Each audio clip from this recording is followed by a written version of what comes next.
Hello, everybody. Hope you're having a good evening. This is Empowering Democracy. I'm your host, Joe Firestone. I'm joined by my good friend, Dee Pierce, who is the host of Around the World with Dee and Friends. Hello, everybody. And tonight we'll be discussing war with Iran and BRICS. Those are actually two topics rolled into one. We'll be talking about the big summit up in Alaska. I can see Russia from my house. And then we'll be talking about a blueprint for peace conference. So those are the three topics. And we have two comments here. Don Foster says, "Hi, I made it." And Mr. Wonderful says, "Hi, Joe, I made it on time." Very good. Well, thank you both for making it on time. I don't know how many other folks are here. I know there are some folks on Twitter. And Mr. Wonderful says, Z. Okay. The first thing we're going to do in covering the three topics is we're going to look at a video and comment on it. And this is a video by Colonel Mcgregor, is the main person in this particular video. And I will share the screen for it now.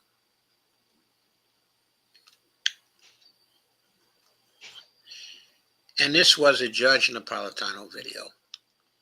I'd forgotten that for a moment. I've seen the video a couple of times, though. It's really good stuff.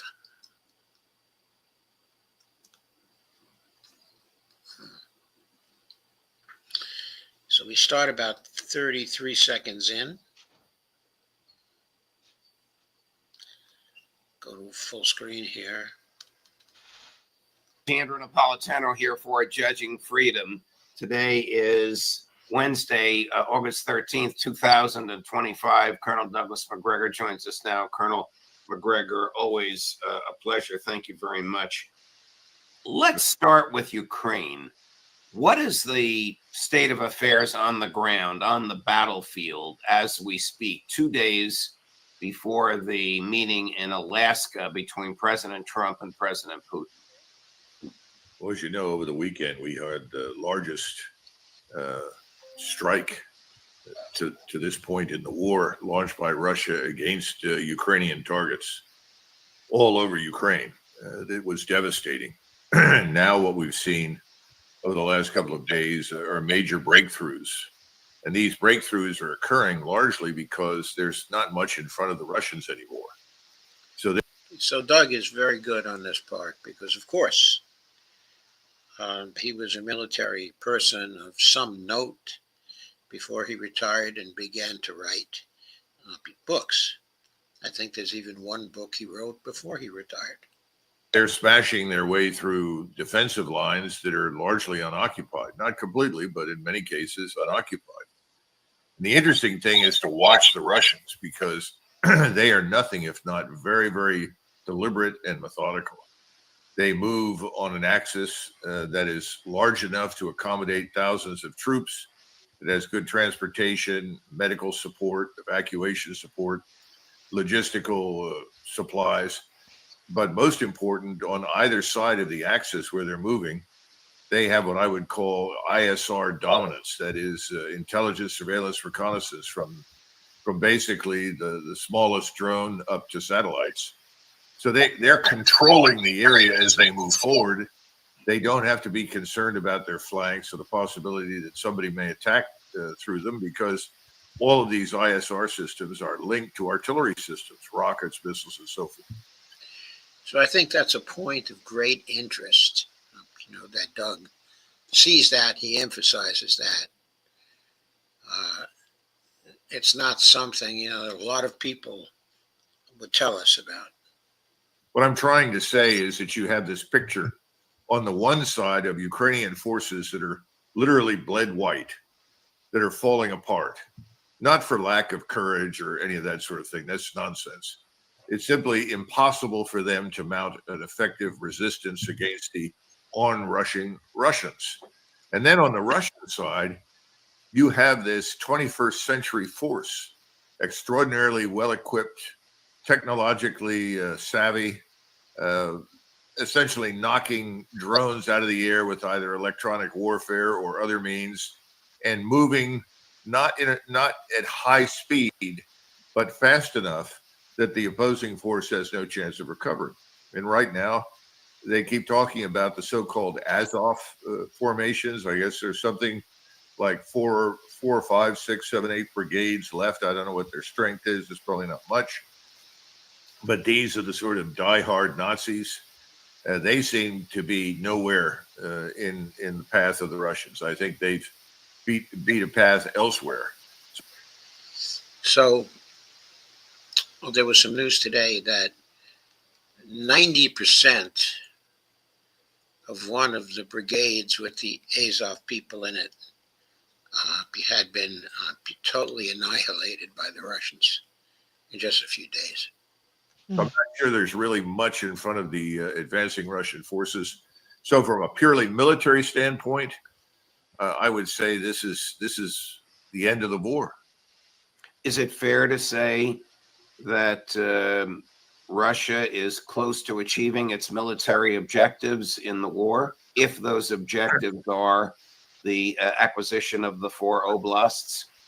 Oh, well, that's been achieved. But remember, the key thing for them has always been not so much capturing territory, but annihilating the Ukrainian forces on the ground. That's the problem. So they're very force-oriented in what they do. Now, we may see finally a buildup of forces in various places of 100,000 or more that are large enough and well-supplied enough that they can move deeper. I think you're going to see that in the direction of Zaporizhzhia. The bridges over the Dnieper are intact. Zaporizhzhia has real strategic value. If they decide to cross the river, they can go north or south from there, attacking north to Kiev or south to Odessa. I think those are the decisions that they're going to make now in the next couple of weeks. And we're going to see more and more movement. But the point is, the Ukrainian force is almost Yeah, Dee, do you want to say something? No, that's fine. annihilated. There are still some people left. And they're not going to stop as long as there's anyone from these Azov units around. I would expect the Russians to plow forward. But securing the Russian areas, the Russian-speaking areas, yes. But then the next question is, what are you going to do to secure the outcome of the war? They're going to be victorious militarily. That's not enough.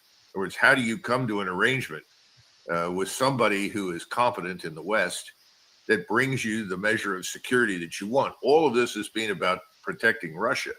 This was never about conquering territory and marching west into Poland or Lithuania, Latvia, Estonia. That's all nonsense.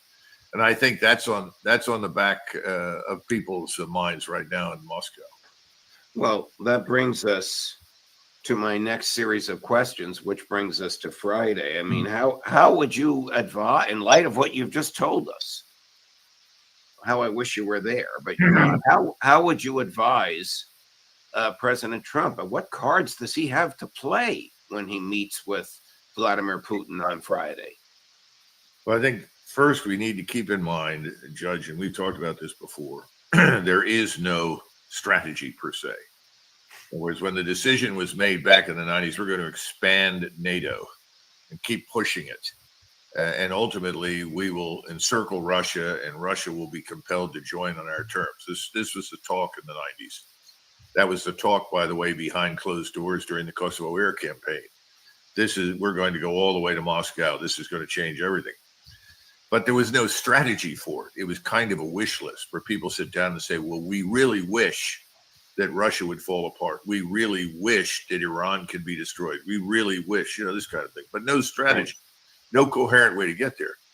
So now what you have is something that we've had for a while. If you brought in the people that were there under Biden, I would go further all the way back to the original Trump administration. The people involved in foreign and defense policy are a lot like monkeys at the opera.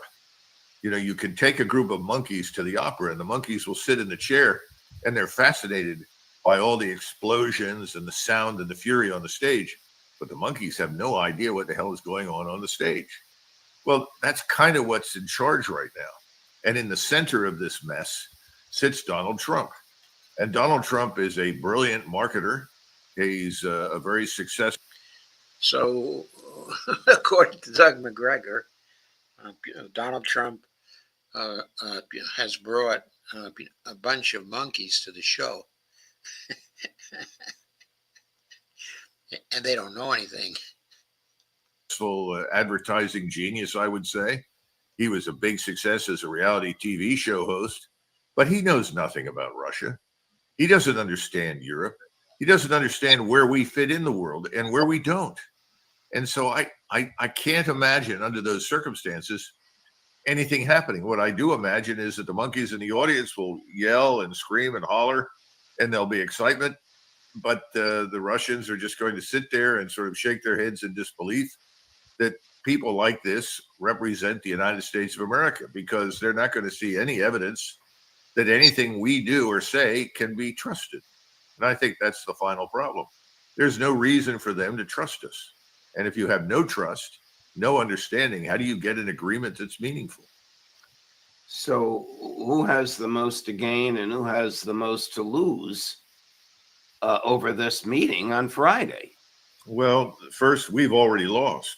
Our whole war, pushed by London and New York City and Washington and the billionaire oligarchs that wanted to destroy Russia and get at its resources, they've already lost.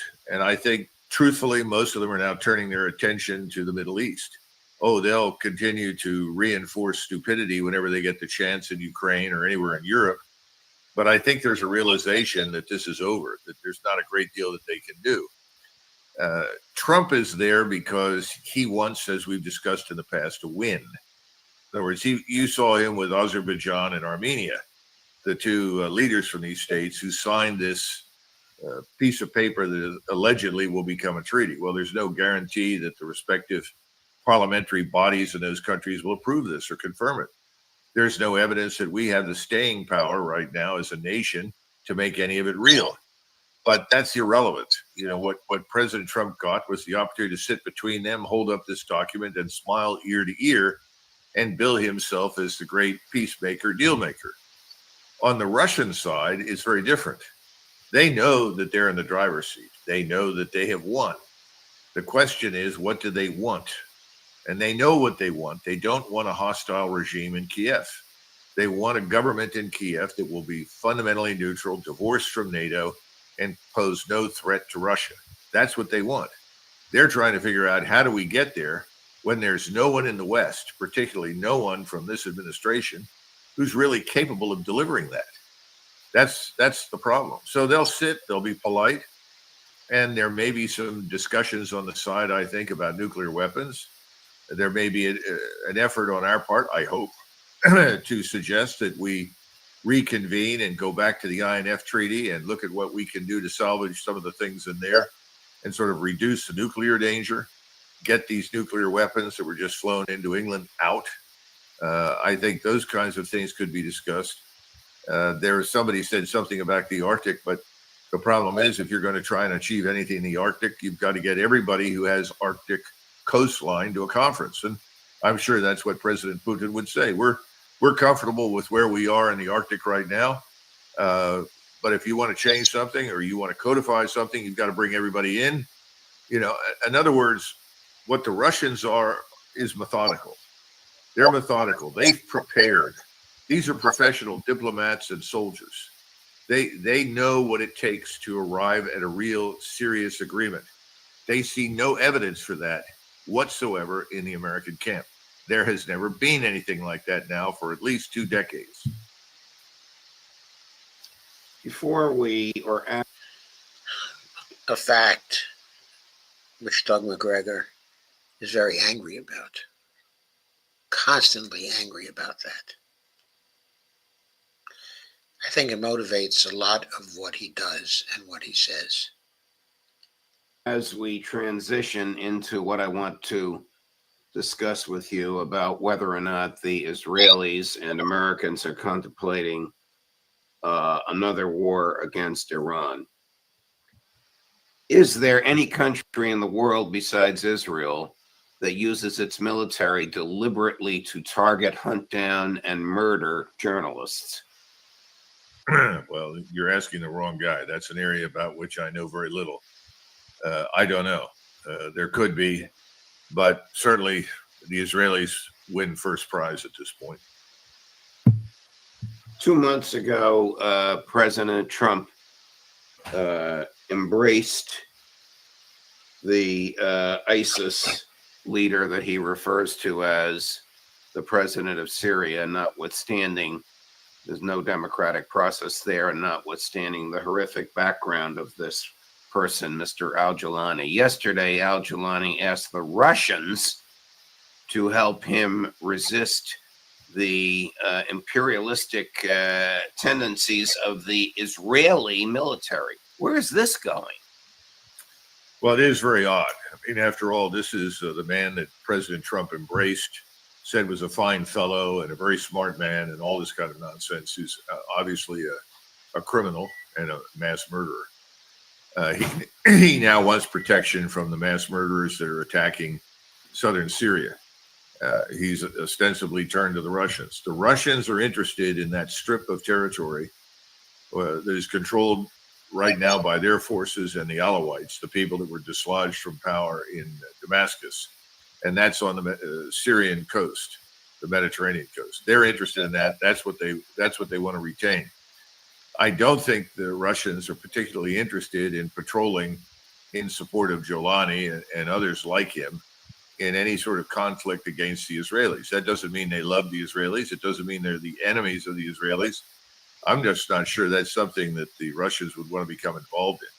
But it is kind of a slap in our face because we did everything we could to put this man into power in support of the Mossad and MI6 in London.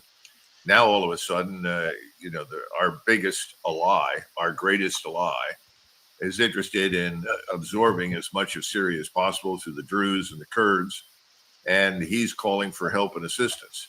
It's a very strange set of circumstances. I don't see us doing a lot, and I don't see the Russians intervening down there. Has Netanyahu been saber rattling about attacking Iran? And if he is, would he do so without the tacit approval of President Trump? I think whatever Netanyahu does will be immediately approved by President Trump. I think the notion that President Trump is a free agent who is looking after, first and foremost, America's national security interests is simply delusional. I think Mr. Netanyahu is in charge. I've said that now for a long time. I still think he is. And whatever he wants, he's going to get. We have to understand that Mr. Netanyahu can do what he does because there is a small group, a minority of people with a great deal of money in Washington, D.C., New York City, and London, the bankers, the banking system, the financial elites that control everything that President Trump wants to do in foreign policy. Now, he has leverage domestically, but I don't think he has a lot of leverage. So whether or not President Netanyahu or Prime Minister Netanyahu gets on the phone and says, look, I'm going to launch this attack. I just wanted to let you know. And here's your warning. It's going to happen soon. Whether or not he does that probably is irrelevant. He's going to be able to do pretty much what he wants right now. And that will continue as long as he and the people that back him, and I'm talking about Mr. Netanyahu as well as Mr. Trump, control the Congress and control the White House. This is a group of people that surround President Trump who are, I would say, 200% Israel firsters. I realize that for all of your education, you're graduate from West Point, a PhD in military history, and all your years. Actually, I'm not a PhD in history, so I'm glad you brought that up because I'm sick of people saying that. I have a doctoral dissertation was in international relations, and my master's was comparative politics. But when people say, "What did you?" Okay, just for a little context here, I have a degree in comparative politics and in international studies. Okay, that's my PhD. So his background is very similar to mine in that sense. Of course, I don't have the military background. study? I always said the same. Oh, all right. That Germans and Russians. all right, Colonel, that's even better for my question. You're not a lawyer, but you understand these things. Is Donald Trump culpable for war crimes in Gaza? I think, strictly speaking, yes, our government is culpable. He's at the head of it. Does he really understand that? Does he grasp it? That's a different question entirely. And if you put him in the dock and you started interrogating him and asking him questions, as any good attorney would do, I think people would be shocked at what he doesn't know, because I'm not convinced that he has a fundamental grasp on any of it. And again, from his vantage point, his attitude may be, well, I can't do anything about this. I can't make any decisions that would cross the Israeli lobby and obviously Mr. Netanyahu. So why should I worry a great deal about it? And I think he's actually begun in his own way to try and turn away from things that he can't control. You know, for instance, in Ukraine, one of the things that could happen as a result of this meeting that occurs in Alaska is that he walks out and says, you know, we had a great discussion. We agreed on many things, but clearly we're not ready for an agreement yet. And there's not a great deal that I can do about this situation because my European allies, Mr. Zelensky, want something very different. Mr. Putin has done what he can do, but he still wants something very different. And so it's time for me to turn my attentions elsewhere. I mean, that's not impossible.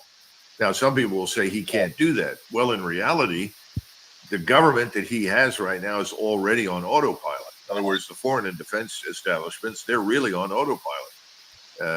We're back to where we were during the first term. It doesn't make a great deal of difference what he may say or do. They're going to do what they're going to do anyway. So he may say, I'm washing my hands of this, but in truth, we're going to continue to do the same old thing. When you get to the Middle East, it's different. That's a much stickier issue for him. He has to be involved in that, and he is. How do you explain his willingness to embrace Jolani, knowing that Jolani is murdering thousands of people on a routine basis?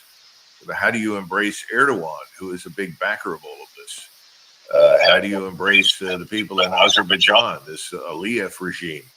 You know that this thing with Armenia has very little staying power. I don't see anything really good coming out of this. This is all about encircling Russia, splitting Russia from Iran. It's all the same strategy, but he's on that ride. He's strapped in. He's on the roller coaster. He can't get off. That's different. But I think in Eastern Europe, he's probably predisposed to say, look, I've done all I can do. I can't do anything else. It's interesting you say that, because yesterday it appeared to be an offhanded comment, but it has some legs, as we say in the media today. Vice President Vance said, we're finished funding the Ukrainians. Now, I don't know if it was a comment that he made without thinking about it, if he ran it past the president first, if this is the way they want to set the table for Alaska.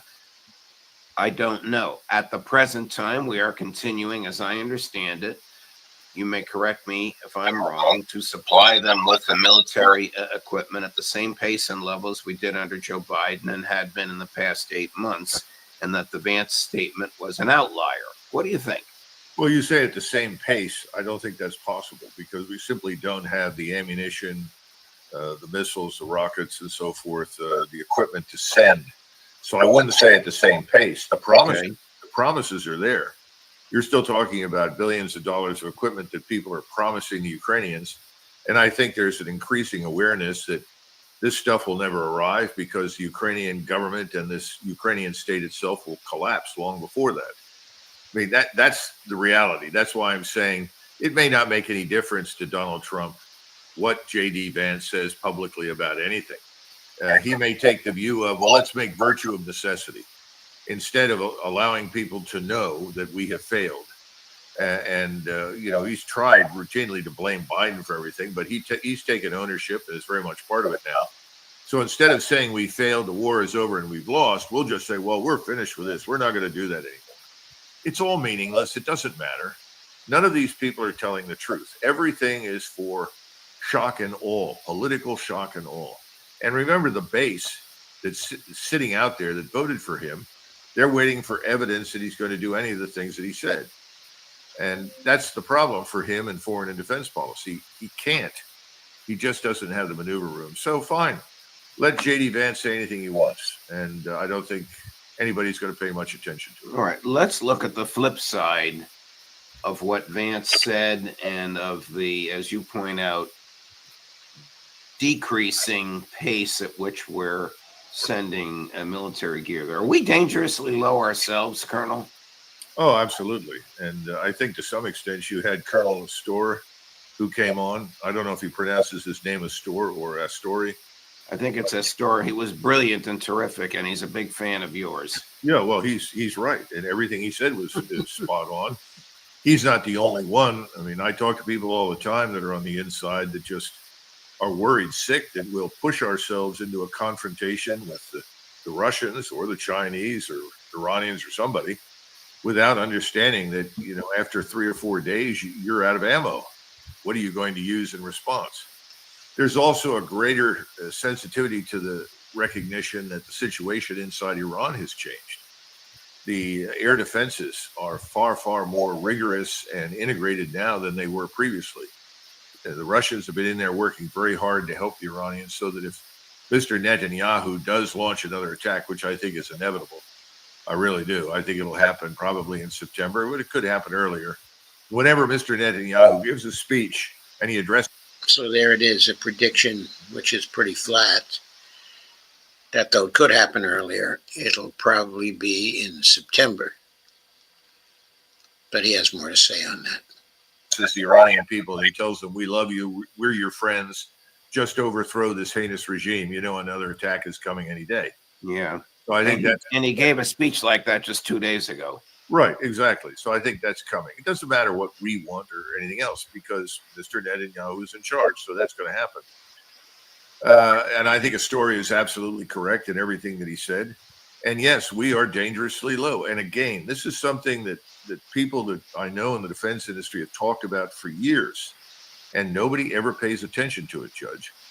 Where is our surge capacity? What is impressive about the Russian arsenal of military power has been, it's not a question of simply ramping up assembly lines and manufacturing capability.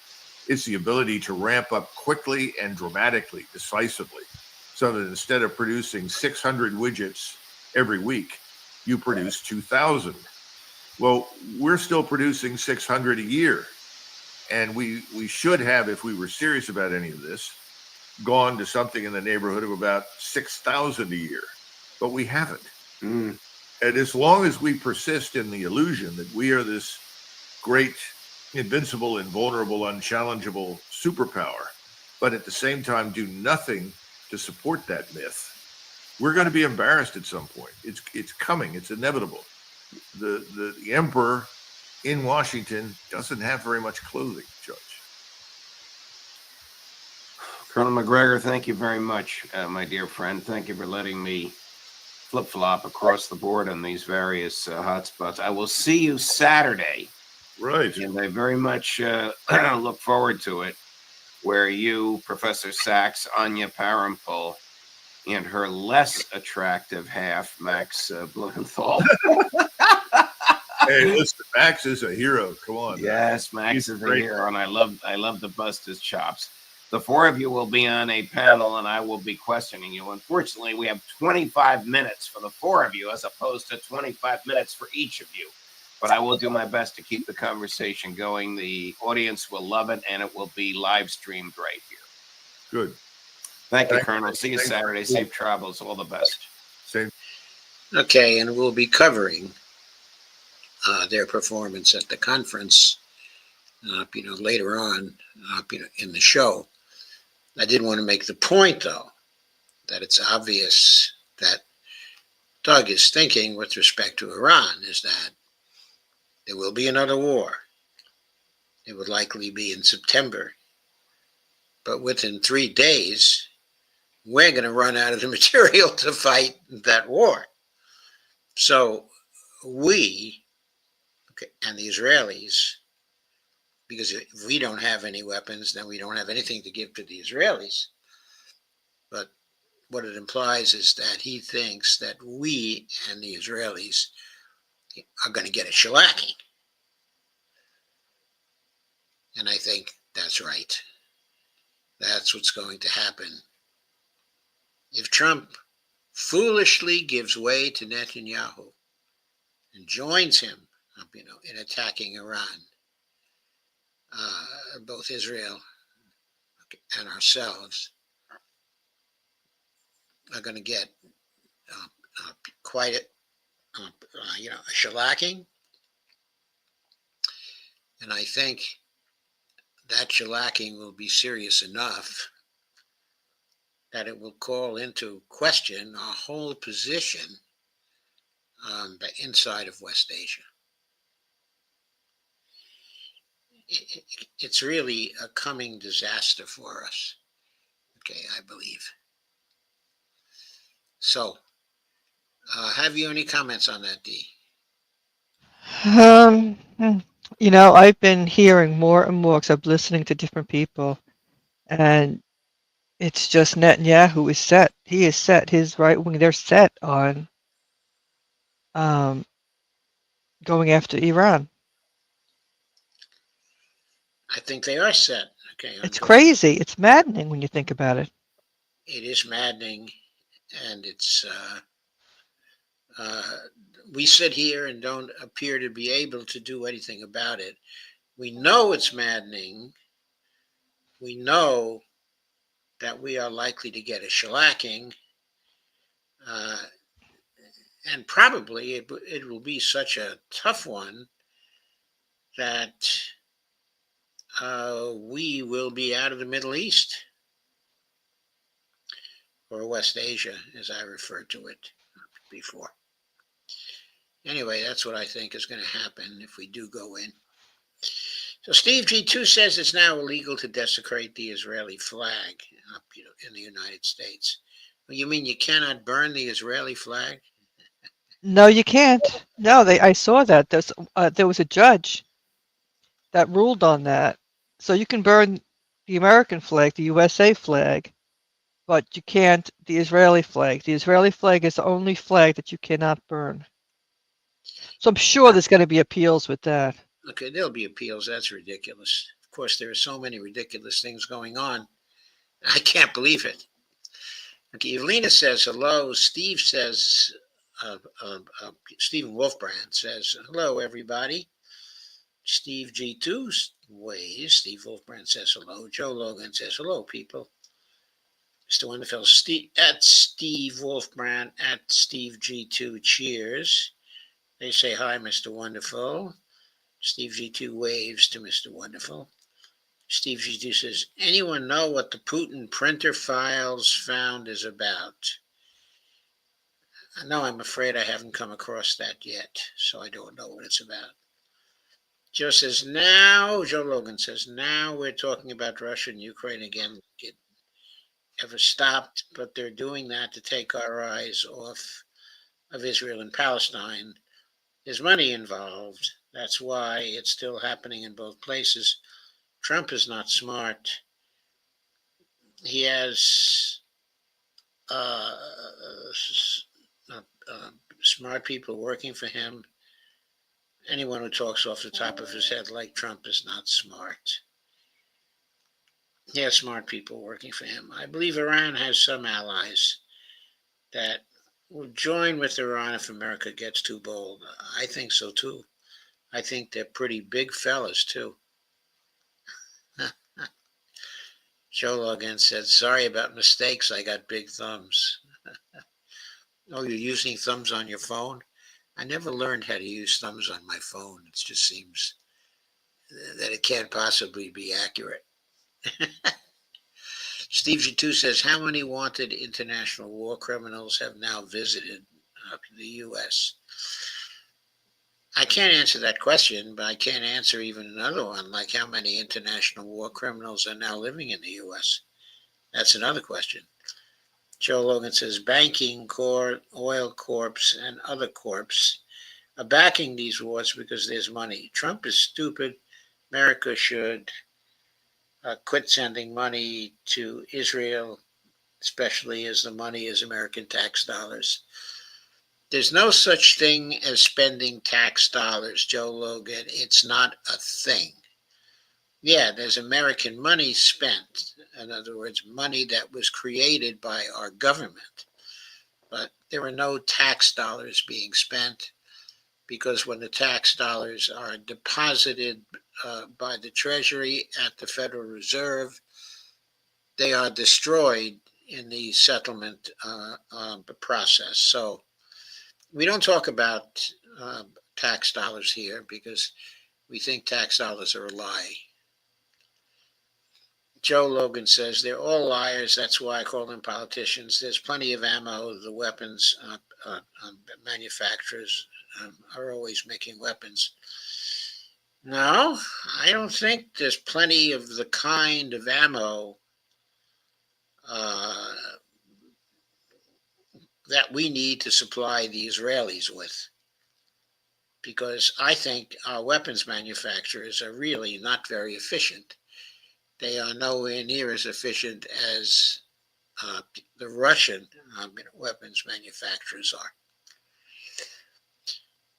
Evelina said Netanyahu attacked Iran in the middle of U.S.-Russia peace talks. Seems unlikely. Yeah, that part does seem kind of unlikely, but I think the second of the U.S.-Russia peace talks will probably be over within a couple of weeks. Joe Logan says, I'm sorry, but call pretty correct, but not tonight. Not enough weapons. Bullshit. Okay, they don't have THAAD missiles because they used out their supply. They have no more to give Israel. Okay, they don't have any of the SM-6s, to give Israel. They don't have, it takes them so long to produce M1 tanks. I'm sorry, not M1 tanks, the Abrams tanks. That they don't have any to give Israel. Of course, Israel's not asking for tanks. It is asking for anti-missile missiles for the Iron Dome. We have none of that to get rid of them, so they stand defenseless against the Iranians at this point because they used out most of their supply, missile defense weapons. Robert Copeland says, why is MMT not instead called MMF?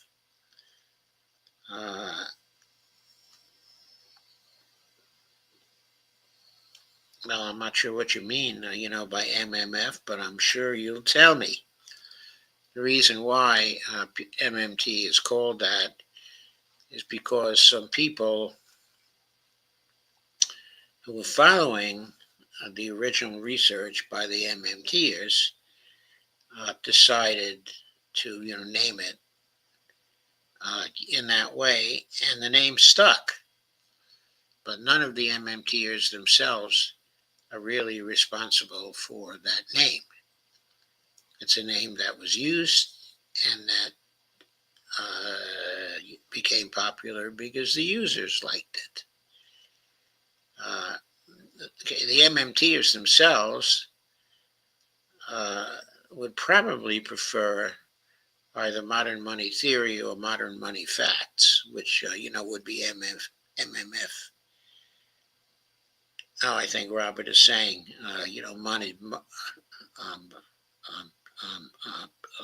modern monetary fact. Yeah, I mean, but the MMTers have never gone ahead to try to get that to be the name of MMT at this point.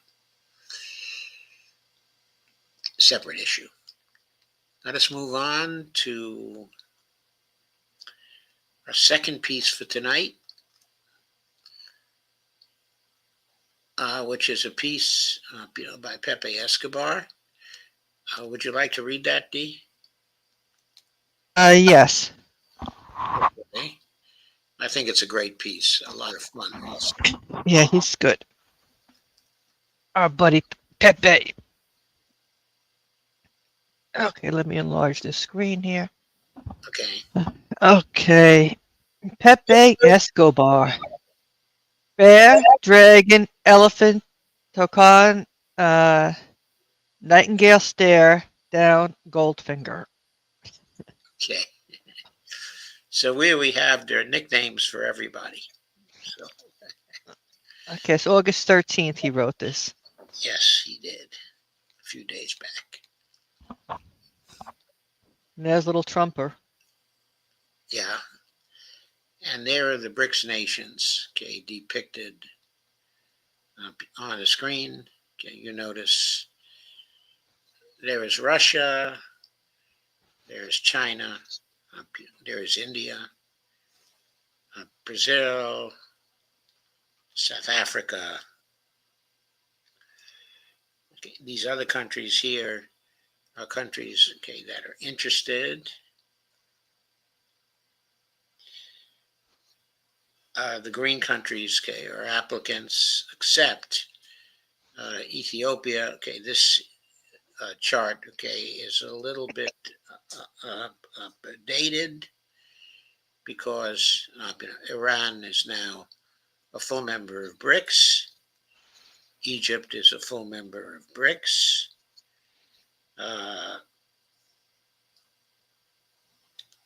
Okay, I don't think Algeria is a full member of BRICS. Okay, as yet.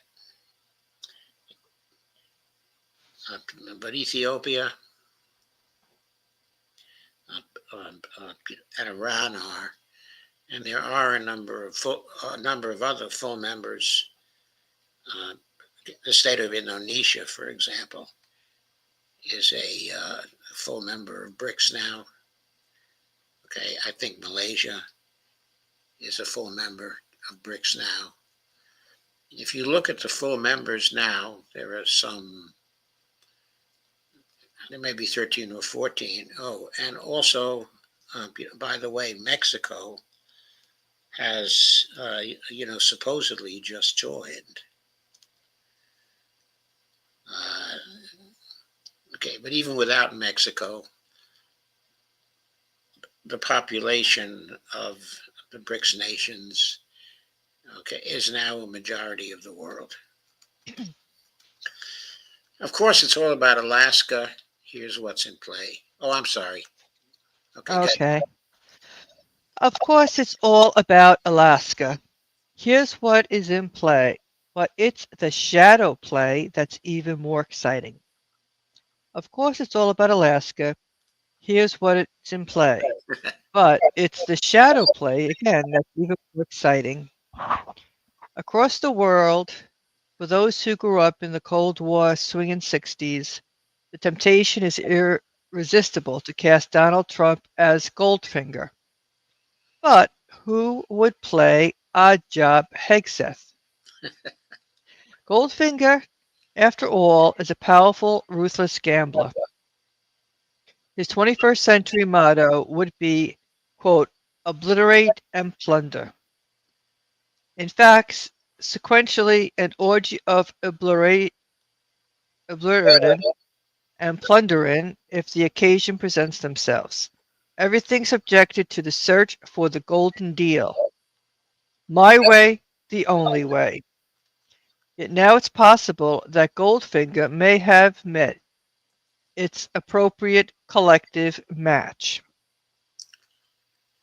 This is what happened the last time a summit took place in Alaska.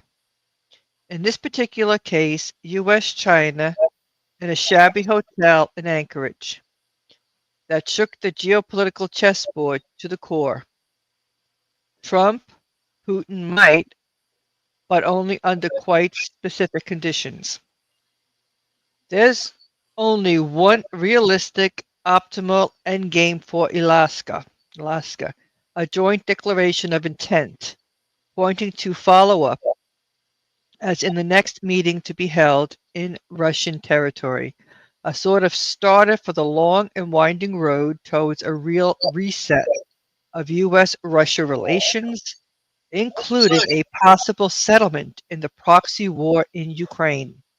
Okay, so before we go further, okay, this was written before the summit Yes. in Alaska, and Pepe here is giving us, his prediction of the optimal way for the summit to work out. I think some of the statements that were made at the summit and that we'll be examining in a few minutes suggest that this is what happened at the first meeting. They're also contemplating a second meeting in Moscow, okay, at this point. But whether Trump can stand up to all the pressure that's going to be placed upon him here in the United States to stop talking to Putin. And we've already seen that pressure coming down on him since the summit. Okay, but whether he can stand up to the pressure and continue to try to negotiate a change in our relations but to Russia is still to be determined. Mhm. Okay, please go on, Dee. This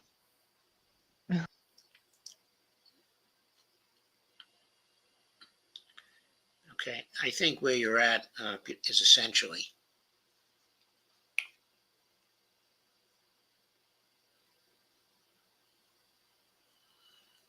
Hello, Dee, you there?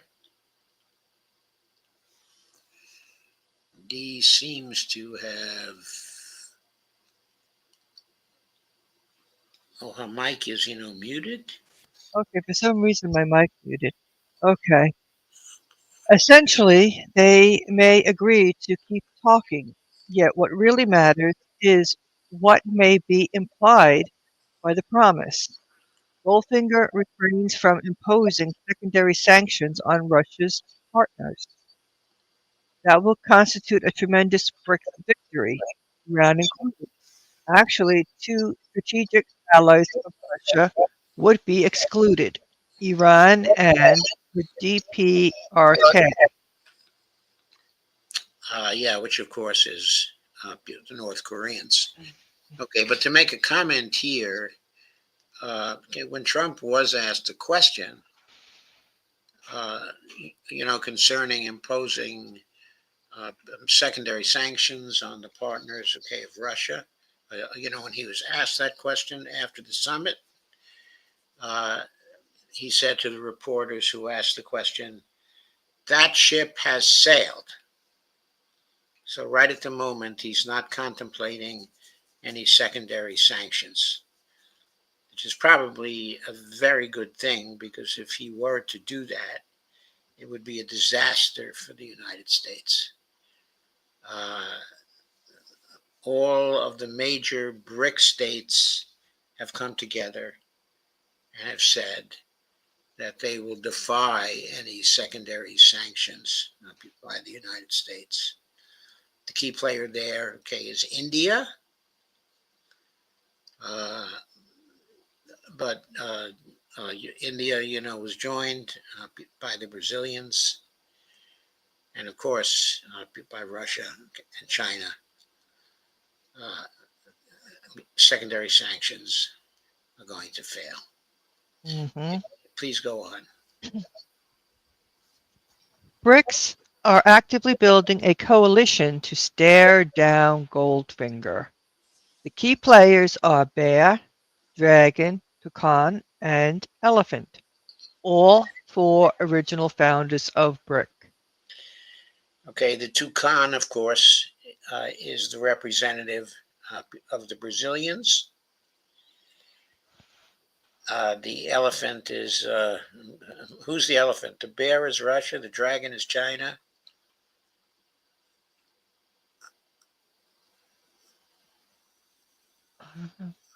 Why am I? Oh, the elephant is India. That's what. Okay. Okay, please go on.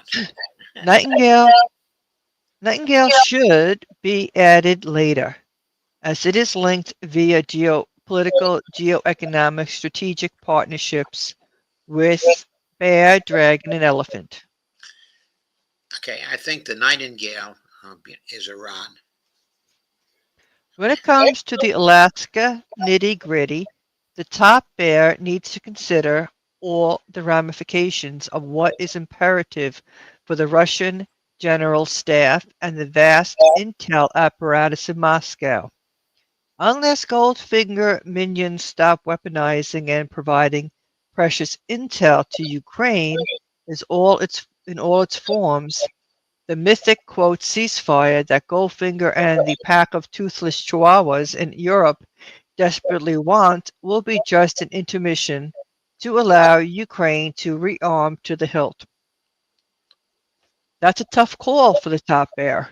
He has to placate his domestic radical critics who blast him for sitting down with the enemy, and at the same time he must deliver the goods to his under siege BRICS allies. BRICS counteract Goldfinger's plunder tactics. Bear, dragon, toucan, and elephant are involved in breathless telephone diplomacy to articulate their collective response to Goldfinger's tariff plunder drive. Examples: Modi on Brazil. Quote, a strong people-centric partnership between global South nations benefits everyone, end quote. Lula on India. Quote, Brazil and India are, so far, the two most affected countries. We reaffirmed the importance of defending multilateralism and the need to address the challenges of the current situation, end quote. Xi to Lula. China backs Brazil to defend its national sovereignty. BRICS is, quote, a key platform for building consensus in the global South, end quote. Goldfinger's tariff plunder works in several ways. On India, because New Delhi refuses to open its vast agricultural market to tariff-free made in USA imports, 45% of India's population directly depends on agriculture, and because India buys Russian oil at much-needed discount prices. On Brazil, because the ultimate target is regime change and free rein to plunder Brazil's natural wealth. So far, Goldfinger's plunder antics have been stellar when it comes to engineering their own blowback. From alienating even allies, see abject European submission, to de facto burying multilateral trade, not to mention international law. Example, just a few hours before the tariff pause on made in China products was about to expire, Goldfinger signed an executive order extending the deadline for another 90 days. Translation, taco all over again. If tariff pause went through, the economy of the 37 trillion indebted, quote, indispensable nation would be in even more straits. Then there's Goldfinger's possible Arctic gameplay already being examined. Here, there's virtually no evidence Russia would allow the US to participate in the development of the Arctic-wide Northern Sea Route, or Arctic Silk Road in Chinese terminology. The role of Russia's atom flood, 11 nuclear icebreakers, 9 of them in action, 2 being built, including Project 10510, Rosia, a behemoth capable of navigating anywhere in the Arctic anytime, in parallel with Russia's astonishing arsenal of new weapon systems. These are absolutely key variables on any serious discussion on any possible US Russia partnership post Alaska. Goldfinger's obsession to cage Nightingale. Now let's look at Nightingale, an immensely complex case. Goldfinger has totally embarked on a multi-track maximum pressure tension remix against Iran, forcing Hezbollah to disarm. Okay, they've been unsuccessful at getting them to disarm. We have to state. Yeah, yes, and that's just, but everybody says that it's the most ridiculous thing. Yes. Forcing the collapse of Lebanon into factional war, legitimizing the quote Al Qaeda or us, dismemberment of Syria, forcing snapback UN-backed sanctions on Tehran. Then came the the Goldfinger-hailed quote historic peace summit with Azerbaijan's Aliyev and Armenia's Pashinyan. Well, what Baku and Yerevan really signed under Goldfinger's watchful eye is not a peace deal. It is a mere memorandum of understanding. Their joint declaration is extremely vague and non-binding. What is promised is a, quote, let's keep talking setup. Quote, we acknowledge the need to continue further actions to achieve the signing and ultimate ratification of the peace agreement, end quote. It remains to be seen what happens with the much ballyhooed 99-year American grip on the Zangzo corridor, triumphantly named Trump Route for International Peace and Prosperity trip. It's crazy, crazy Trump Route for International Peace and Prosperity. Crazy. Complete with grabbing 40% of its revenues. Armenia would get only 30%. And placing 1,000 American mercenaries to patrol the Armenian territory, right south of Nightingale's borders. The big story is, of course, Goldfinger eager to snatch at least one connectivity corridor in southern Eurasia and the strategic South Caucasus, using a gangster-minded M16 asset. Or no, not. MI6. I'm sorry, MI6 asset. Yes. Aliyev and a national trader, Meek Pashinyan, which will be discarded and or sweetened in due time. Crucially, NATO membership was offered to both Armenia and Azerbaijan. Fat chance. Exactly. It's Fat crazy. chance. I mean, that's immediately going to cause another war with Russia. Exactly. Trump is not just with Russia, and Iran, both. Uh-huh. And they're going to partition up both Armenia and Azerbaijan if that happens. It should be clear to people, both of those countries are very, very small states. I think the total population of both is somewhere in the neighborhood of 17 million, Mhm. or something like that. They have very, very small armies. I think the Iranians have 1 million troops ready to throw at them. Okay, and the Russians, of course, would be able to provide all manner of air support and drone support. I mean, I don't think the two countries could stand up to Iran and Russia for more than 6 days. It would be another 6-day war. Please go ahead. The deep state's game plan is total control. What really matters is the opening to establish a NATO corridor all the way to the Caspian. Yeah, the Caspian Sea, that is. There's no way Nightingale will let that happen, not to mention Bear and Dragon. It would mean a direct NATO threat not only to the International North-South Transportation Corridor, INSTC, which unites three BRICS, Russia, Iran, and India, and crosses the Caspian, but also the Chinese Silk Roads, whose corridors traverse Iran with possible branch outs to the Caucasus. Nightingale has already made it quite clear it will not allow any kind of change of status for the Zangezur corridor, and it has the necessary missile arsenal to back it up. Absolutely.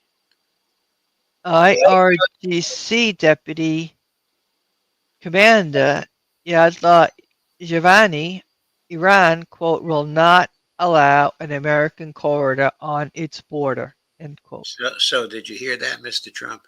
Exactly. Wherever it comes from, Goldfinger or the deep state, the pressure by the empire of chaos is relentless. There will be no respite in the hybrid and otherwise.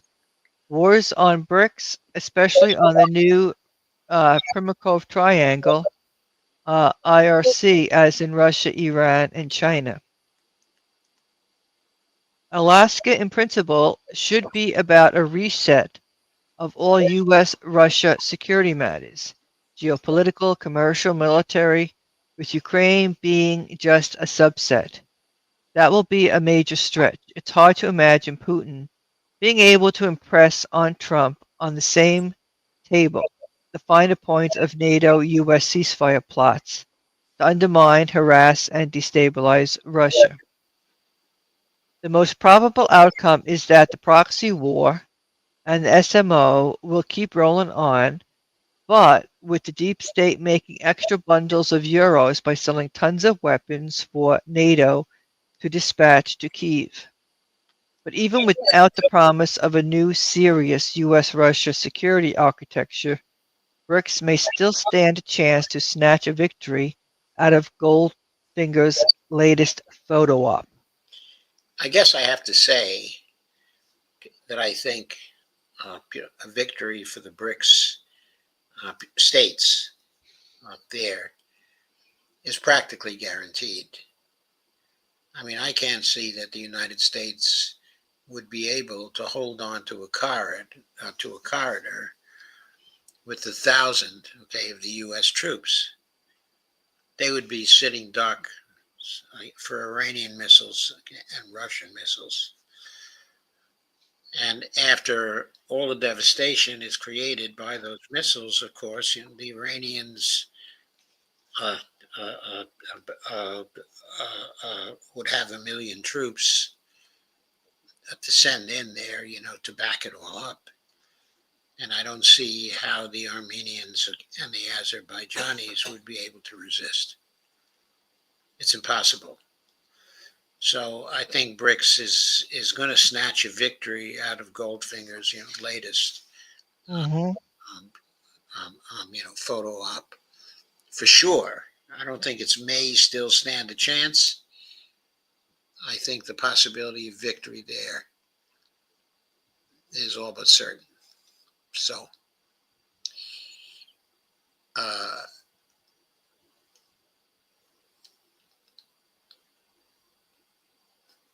let's look at our comments.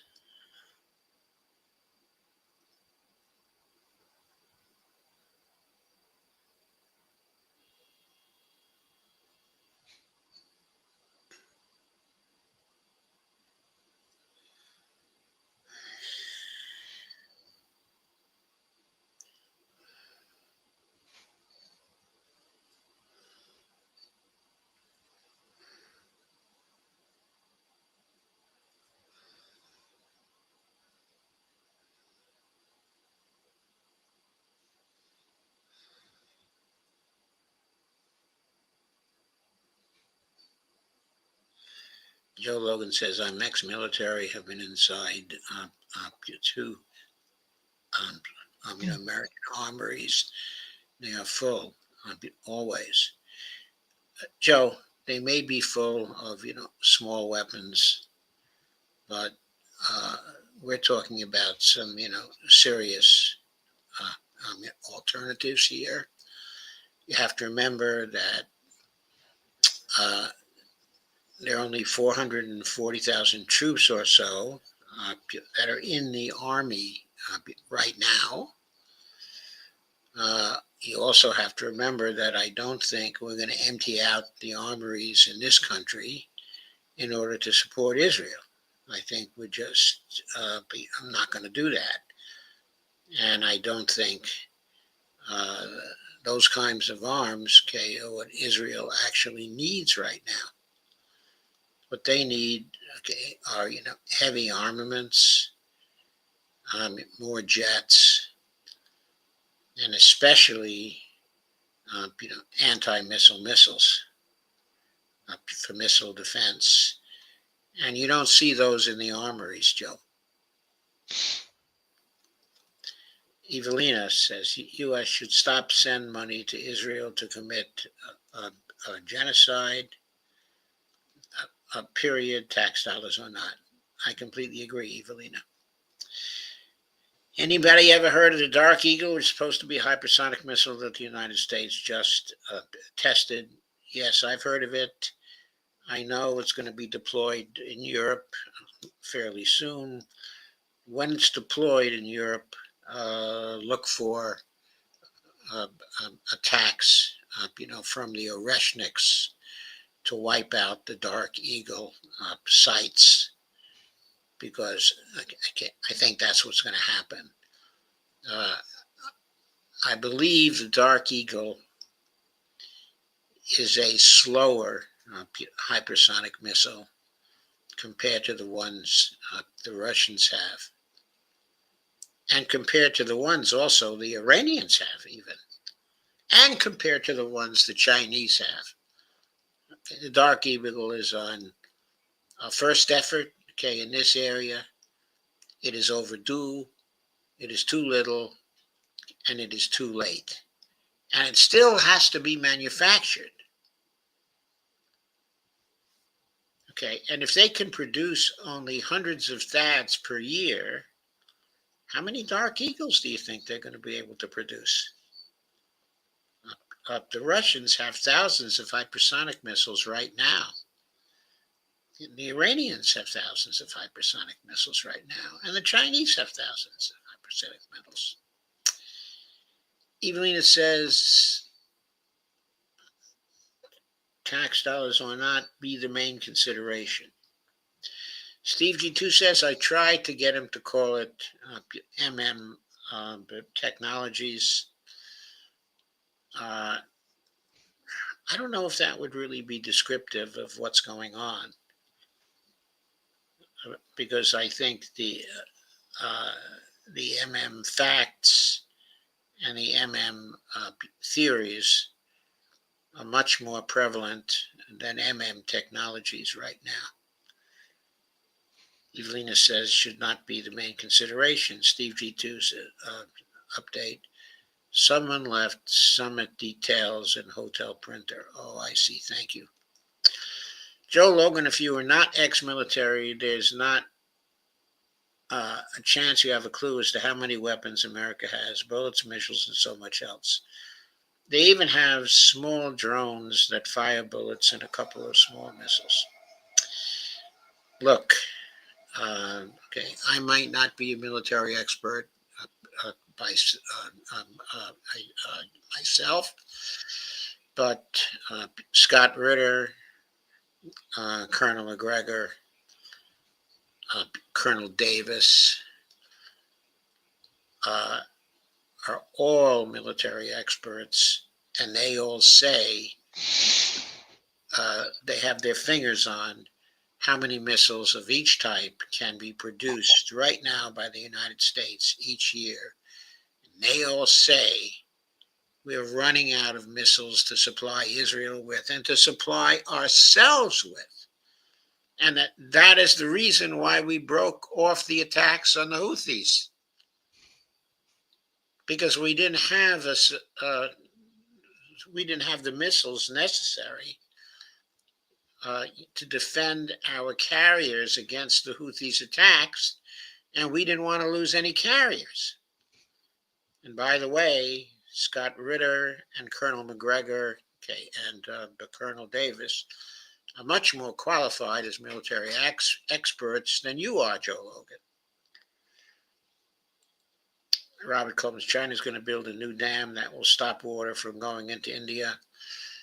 I don't think so. The Chinese and the Indians are meeting this week. Modi has gone to China, and what they're talking about is, burying the hatchet.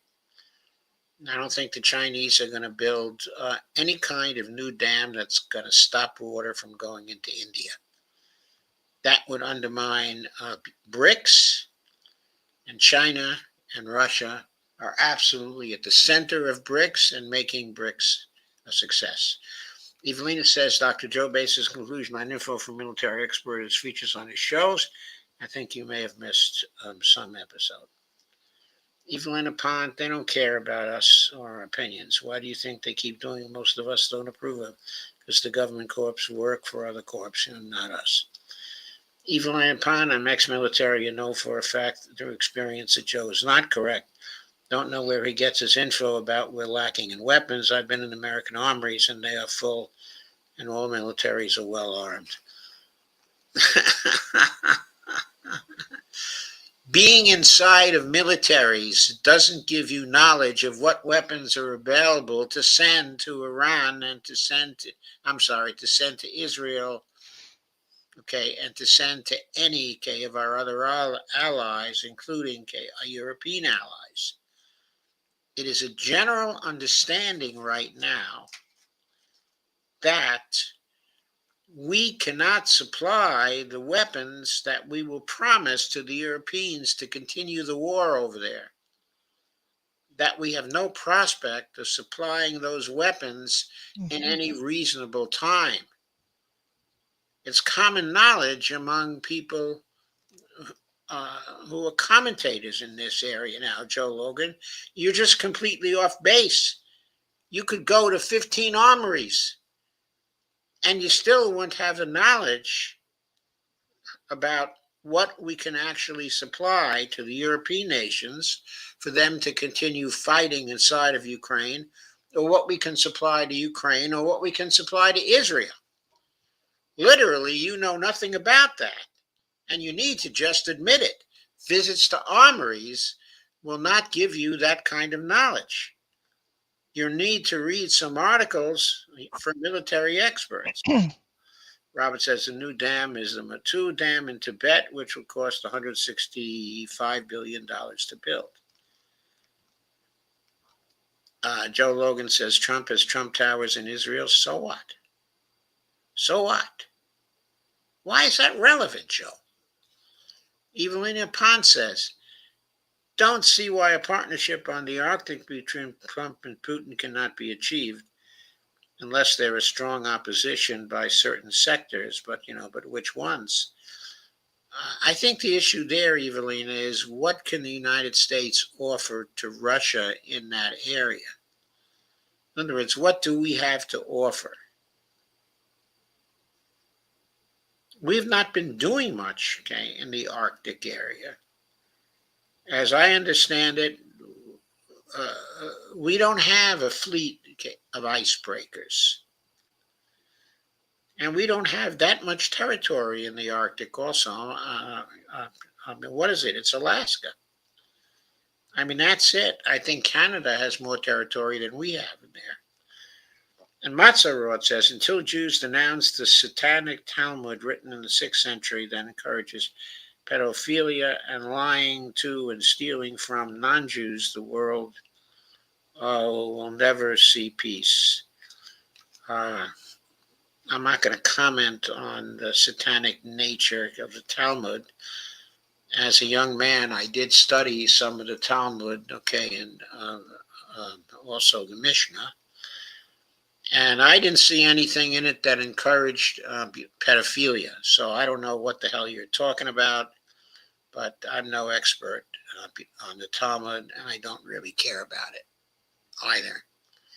But okay, that's another issue entirely from what we're concerned with here in this stream. So, having gone through all the comments, let us now go to the next of our videos. A very fine piece by Danny Davis shortly after the meeting in Alaska was over. Let me see where I have to bring this in. I guess this one I start at 0, so I can just start it up. Now recovering from the meeting that they had earlier today, we finally had the big meeting. We've been looking forward to what's going to happen when Trump and Putin themselves get together and meet.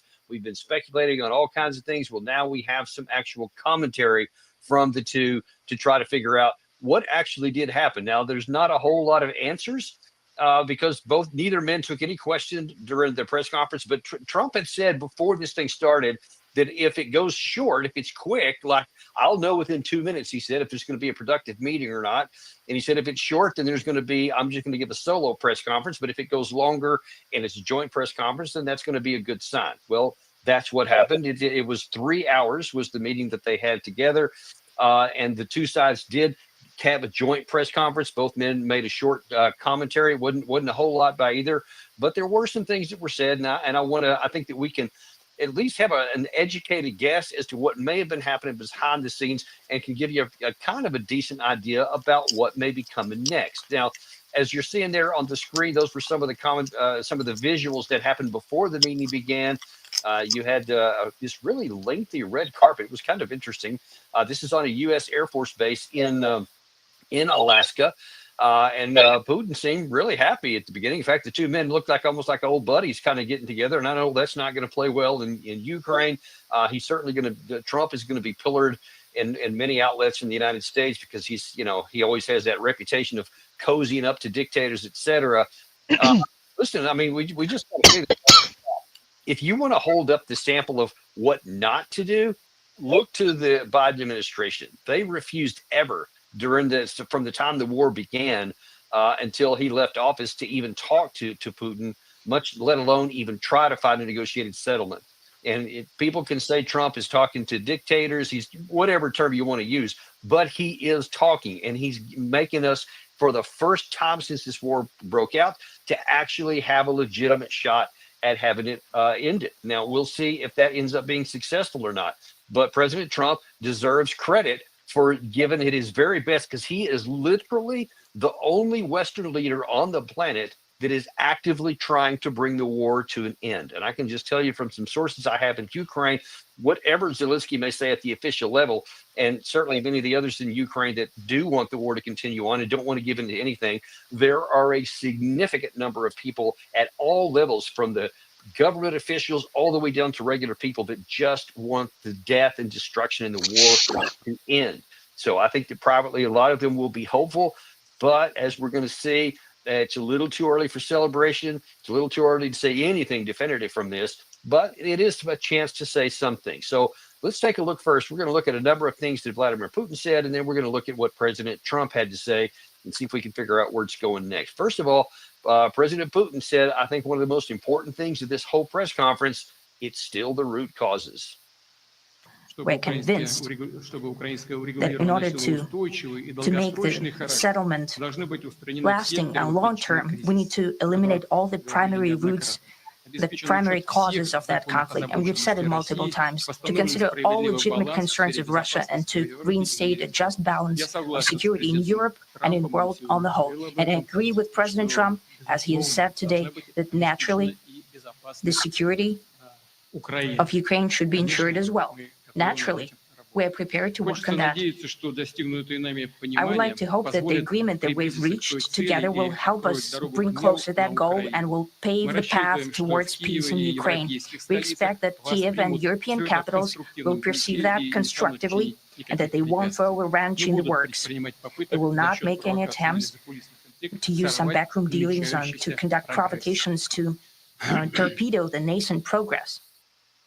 Okay, a lot to unpack right there. Putin starts off by saying, listen, we're looking for a negotiated end. We do want this war to come to an end. And we're looking for an end state that has everybody has a chance for security, whether that's the United States, it's Russia, of course, Europe, he specifies. He even says, yes, it even includes Ukraine. So whatever end state Ukraine's going to end up looking in, he says, look, we want a deal to where everybody has security, i.e., we're not looking to just get Ukraine off the map here so we can come roll into the West and then going after the next war. Now, of course, people will say, well, of course he's going to say that. He's just going to say whatever he needs to in order to, to trick us all, etc. Nobody has to get tricked here. Nobody is going to get tricked here. Let me just be blunt on that. You already see Europe's in the midst of a rebuilding and a rearmament program. You've seen the NATO Secretary Mark Rutte talking about how we've got to get ready quick. We've got to start. Everybody's got to spend up to 5% of GDP. None of that is going to change. Nobody's going to be. It's not like as though if peace breaks out in Ukraine that everybody in NATO is going to go, oh, okay, cool. We don't have to spend any more money. Then we can go back to the way it was. They're not going to do that. In fact, no one's going to trust Putin. No one should trust Putin. Nobody in the West should trust their national security to Putin saying something nice. Let's be clear about that. This is not about trusting anything. It is about words do matter, and words and actions matter more. And when you see the Russians saying, look, we're looking to get this thing over with, and we're looking for an architecture that can have the thing so that everybody can live in peace. And as you're going to see subsequent comments he said in a minute, he puts even more action behind that, because one of the big elements of his travel party were business people. This is not just a foreign policy, foreign affairs, Secretary of State kind of thing get together and like military people, etc. They included a lot of business people because they're looking beyond this, something that's going to actually put action behind the words that he's looking for peace and security for them. That's number one. Okay, let's note here that when Putin talks about a security framework, that's going to include the nation, of Ukraine. He is implying that from his point of view, the nation of Ukraine will be there. It will continue to survive. He is implying that Russia will not absorb Ukraine. Now, things may change if people continue, to refuse to negotiate, and they continue to allow the war to go on. Then that, may endanger the survival, of Ukraine. But what Putin is saying right now is that as far as he's concerned, there will be a Ukraine to be part of a security framework. That is an implication of the words of Putin that we need to note and that we need to remember. Second thing he also said in that one there is that, look, we have an agreement. So he seems to imply that at least tentatively between Trump and Putin, he said that we have an agreement. And then he's concerned that those in Ukraine and in Europe may try and sabotage this and undercut it. And we're going to see from some of the comments Trump makes, that's probably not an unreasonable concern that he may have, but that is a concern that he has. So he's looking for an end to the war negotiation.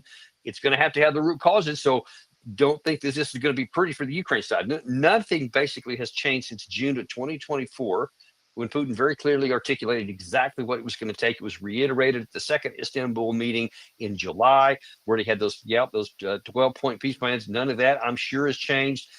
He kind of implied here, this is like we've been saying a lot. You had Sergei Lavrov saying, we're coming in to talk, and we've already been talking about this before. There's nothing new in what we're going to be talking about. So all of those terms that many in Ukraine will not like, Zelensky will hate, Europeans will hate, I got it.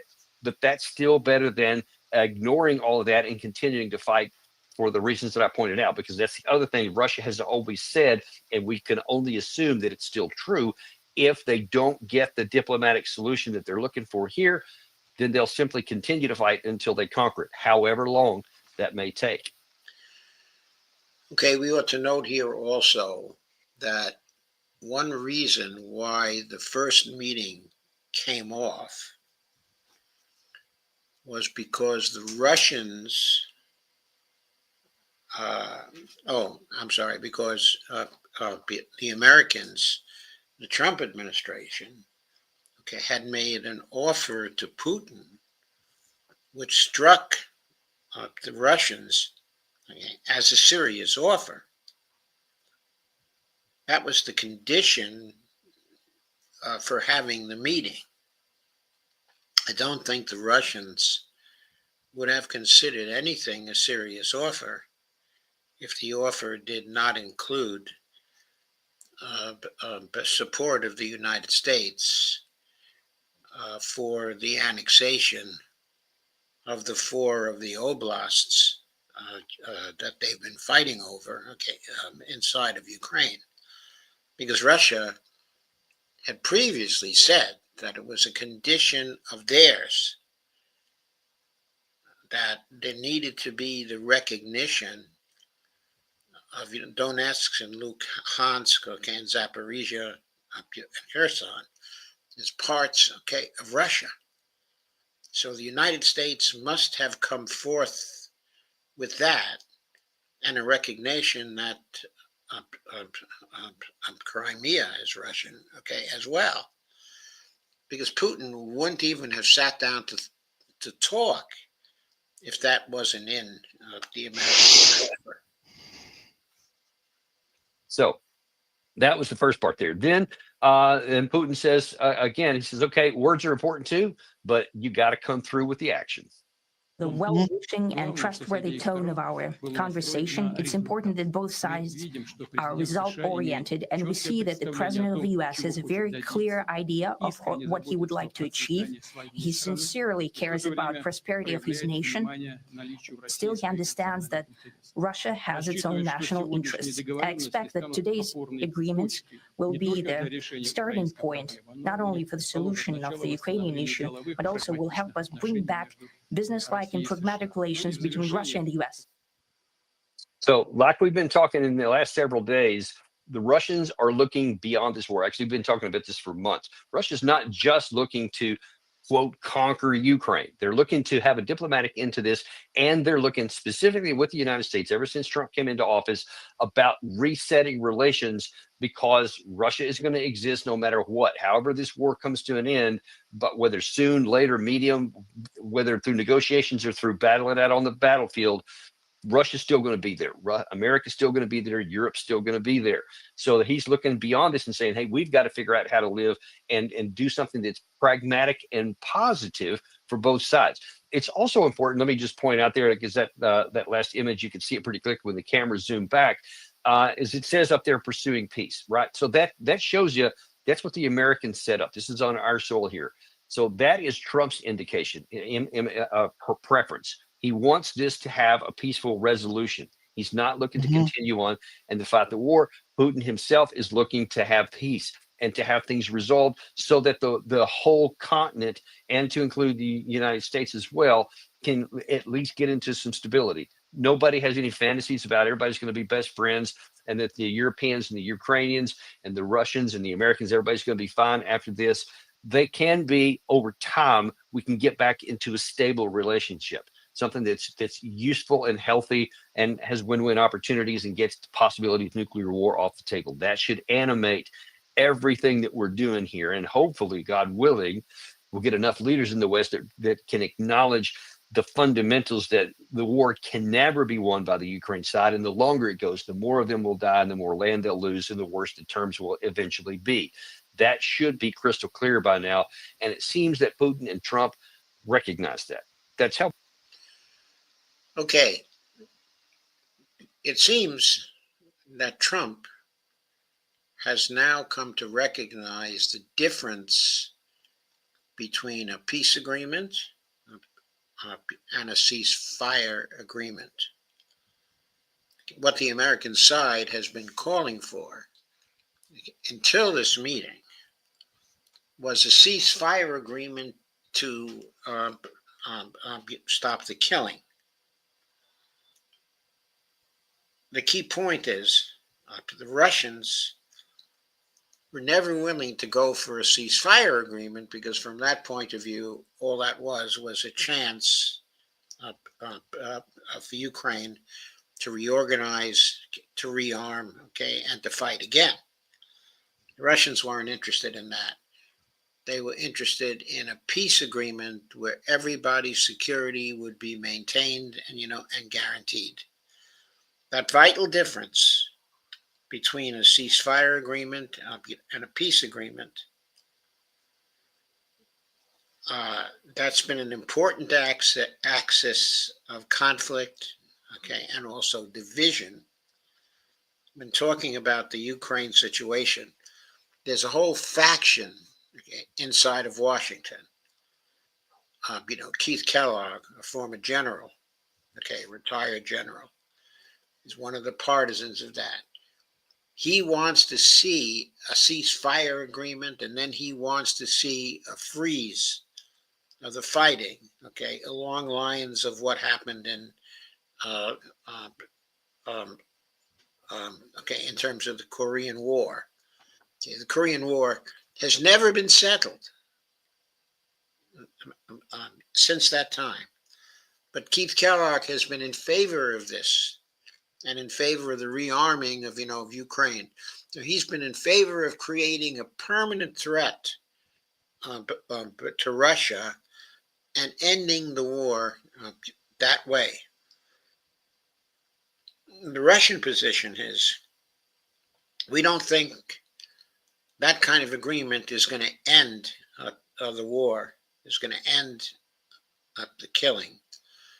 We want to go directly to a peace agreement and skip the stage of a ceasefire. So that's been important sort, okay, of disagreement. The talks between Putin and Trump seem to suggest that Trump is coming around to agreement with the Russians that what should be done is go directly to a peace agreement. That's what Trump is going to be calling the Europeans about.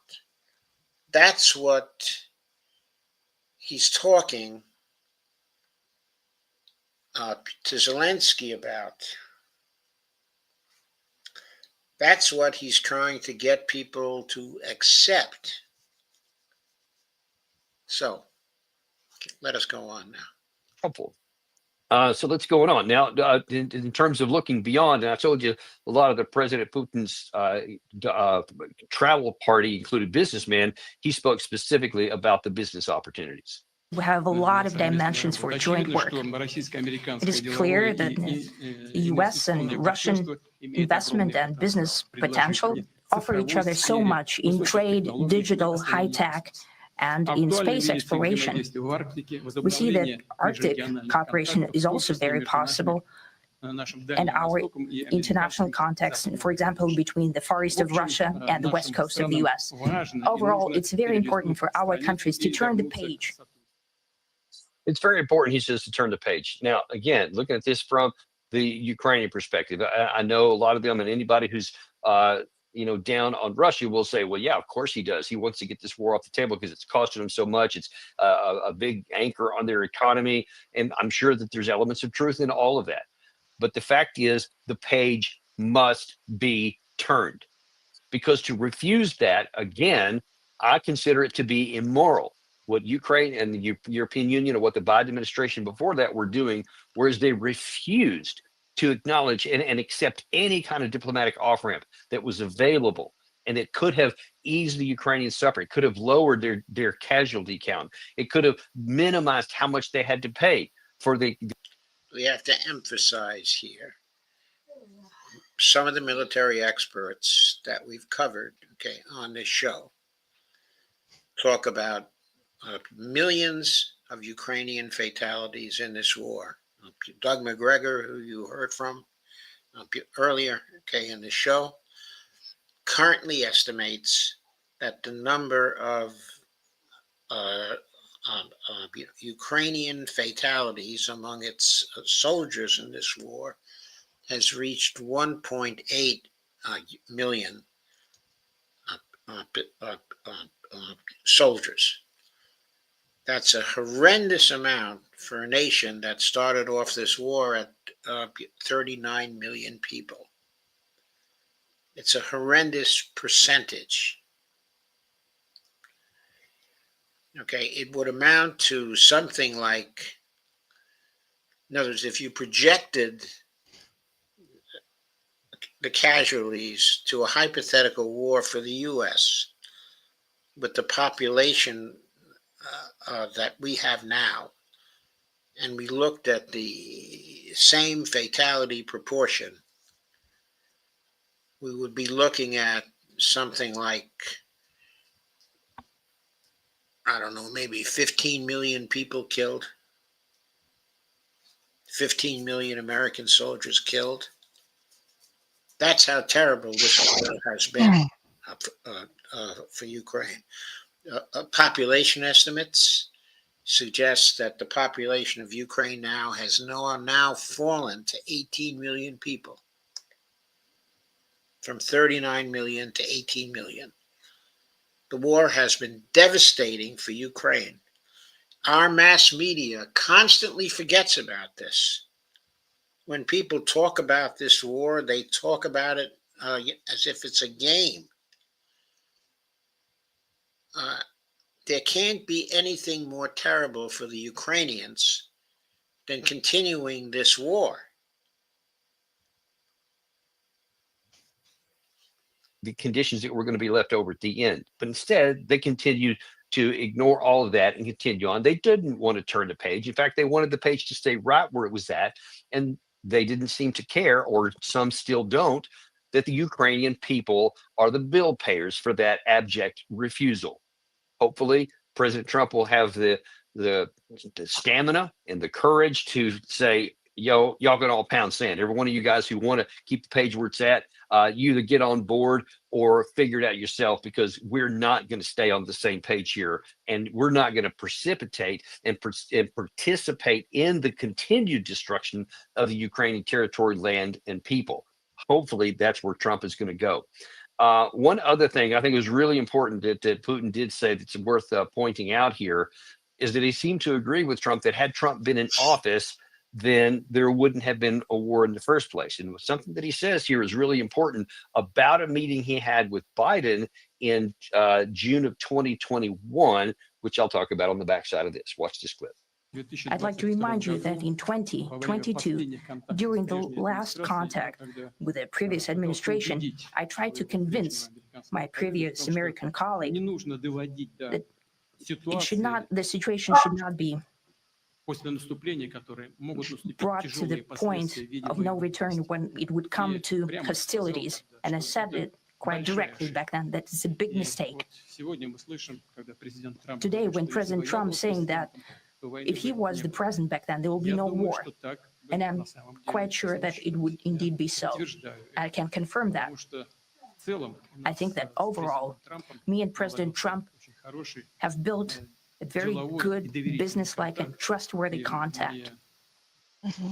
So you see President Putin there disparaging the meeting that he had prior to the breakout of the war in February 2022 with Trump's immediate predecessor, which of course is President Joe Biden. Now, I think I've mentioned here in earlier episodes a few months back that I talked to a diplomatic friend of the United States in Washington, D.C., who has some direct knowledge about the events that took place during that meeting. And in that time, the President Putin told President Biden in no uncertain terms that if NATO continues to push into Ukraine, and if Ukraine continues to have that law in the books that says they will recover all of their lost territories to include Crimea by whatever means necessary, he said, we're not going to let that happen. We will use military force to prevent that from happening.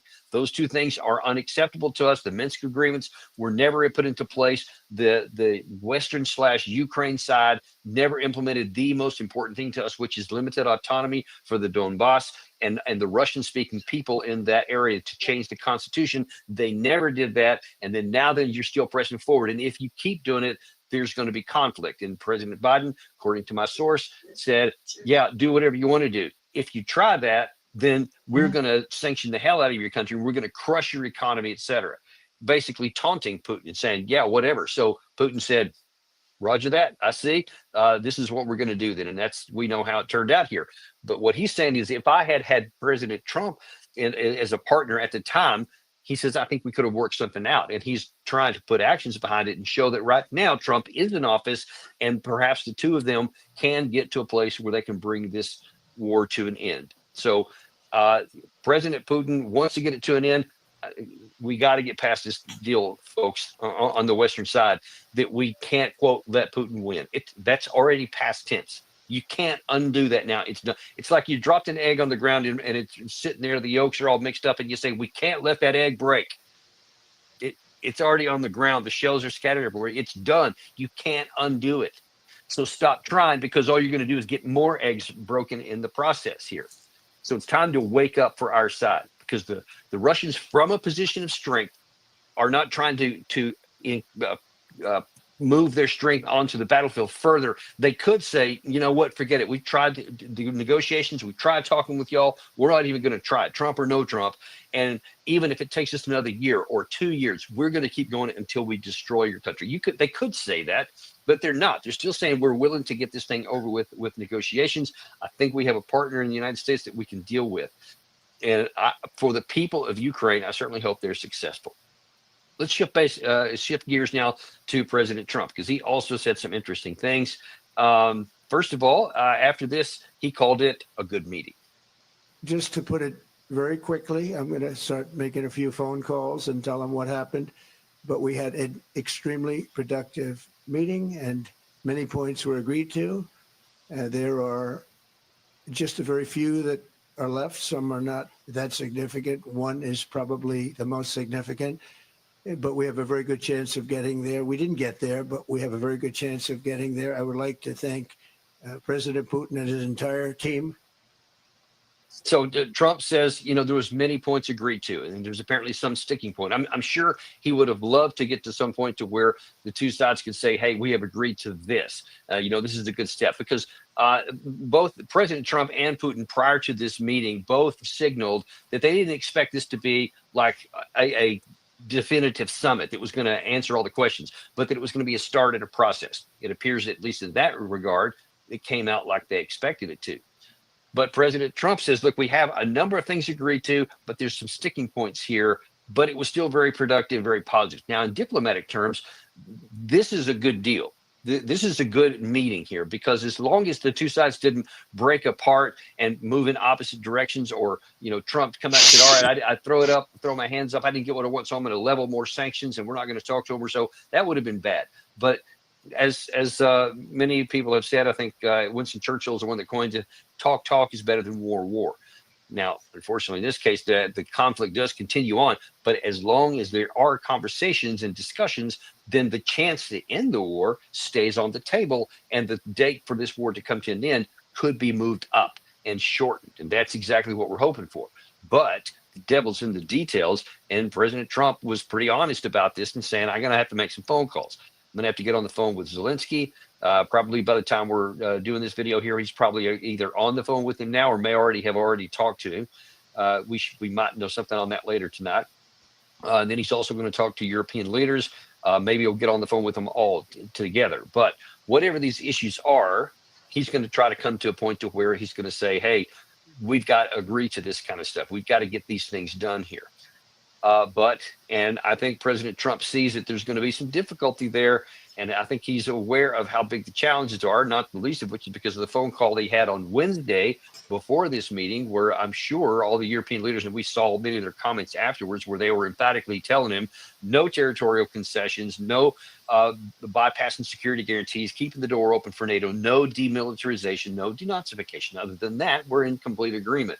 Obviously, those are virtually the entire opposite of everything that the Russians are pitching. So that's what they want, which is the opposite nearly of what Trump wants. It's amazing, that the Europeans were opposed to denazification. What is controversial when it comes to denazification? Everybody in the world should be for denazification. And yet, these people felt comfortable saying we're opposed to denazification. Explain that to me, somebody. Because that won't end the war. That will keep the page sit there. It will not be turned. Now comes the hard part for Trump on his own side. Oddly enough, working with the Russian side is something that's more amenable, but working with our side is not. And as Trump said, until you get a deal, you got no deal. There's no deal until there's a deal. I will call up NATO in a little while. I will call up the various people that I think are appropriate. And I'll, of course, call up President Zelensky and tell him about today's meeting. It's ultimately up to them. They're going to have to agree with what Marco and Steve and some of the great people from the Trump administration who've come here. We also have some tremendous Russian business representatives here. And I think, everybody wants to deal with us. We've become the hottest country anywhere in the world in a very short period of time. And we look forward to that. We look forward to dealing. Let's see. That's that's Trump talking about how he's going to have to talk all these people. He's going to have to convince them stuff. But he said, look, everybody wants to do business with us. And certainly in that regard, he's right. He's just going to have to see if he can get past the emotional baggage that the West has, that they are so stuck and so myopically focused on what we want that we're not willing to look at the bigger picture. We're not willing to look beyond today and see that it's harming all of our collective interests, as well as, of course, Ukraine's paying the biggest price on this. But Trump's going to have to try and move all them even further down the line. And he seems aware of how hard that's going to be. And he's probably in the process of finding that out right now. Now, as I said, this the fact that this ended on an amiable note, that the two men agreed to have a joint press conference. Nobody just, talked negatively about the other. They didn't contradict one another, etc. And then at the very end, President Trump said, hey, you know what? Let's look forward to the next meeting. Again, Mr. President, I'd like to thank you very much. And we'll speak to you very soon and probably see you again very soon. Thank you very much, Vladimir. Next time in Moscow. Oh, that's an interesting one. No, I'll get a little heat on that one, but I could see it possibly happening. Thank you very much, Vladimir. And thank you all. That was very interesting. So Vladimir Putin responded not with the translator, but in English directly to Trump. We'll see the next one in Moscow. And the Russians had signaled even before this meeting began that they hoped that there would be subsequent meetings. And they did say that I saw actually in some of the Russian media that the idea was already floated that they would like to invite Trump into Moscow. They was also heading into this meeting. One of the things that Trump was shooting for was to be able to set the conditions for a Trump, Putin, and Zelensky meeting, because Trump even said, look, until we get Zelensky in part of this, I can't make a deal for Ukraine. I can't agree to anything for Ukraine. I can tell you what we're going to do, but I can't tell you what they're going to do. He's going to have to be here. Now, of course, that is the biggest impediment, and the most difficult is going to happen for this to happen for Zelensky, because he is adamantly opposed to anything. He does not want to give anything away. He wants to keep security guarantees. He still wants to, you can call it nothing besides fiction, that he's not going to give any territorial concessions away, that they want to have some de facto or just not de jure, et cetera. But I just don't see how any of that stuff's going to fly. I don't know that Zelensky's going to agree to anything, to give anything away. So I think that's probably Trump's number one biggest difficulty, even more so than the European leaders, all of them together. That may be the difficult time, because for Zelensky to show up somewhere at a meeting and be able to say, wow, this is something that I'm willing to give away, it would cause a lot of angst. And there's been many people who have speculated that because of the hardcore right inside the Zelensky's bubble would be so opposed to that it's not entirely possible he would not be the victim of a coup under his own government. I don't have enough information to say whether that's valid or not, only that it seems to come from a number of different sources that is a much bigger pressure on Zelensky than many in the West seem to recognize. I can't say for sure about that, but what I can say very confidently, we've seen now for 3.5 years, is and actually you can go back more than since 2019, since he's been in office, he has just been adamant on not submitting to anything that the Russians said, not to keep war from coming in the first place, not to get it off the table in 2022, 2023, 2024, or today. he has been opposed to it. And you can speculate yourself about what the reasons may be. But what we know for a fact is that he has been unwilling to compromise on any point at all to bring this war to a conclusion. So that raises the question, will Trump be able to persuade Zelensky, perhaps by bribing him, that he has to go through with the peace deal? I suppose the United States could bribe him, could guarantee security to Zelensky. There are various things perhaps that could be done to get him to come around.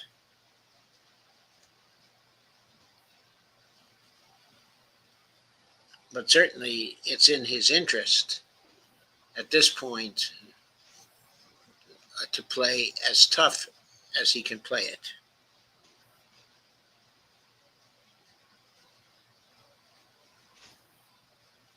A couple of points I want to make real quick here before letting you go tonight. Just some observations.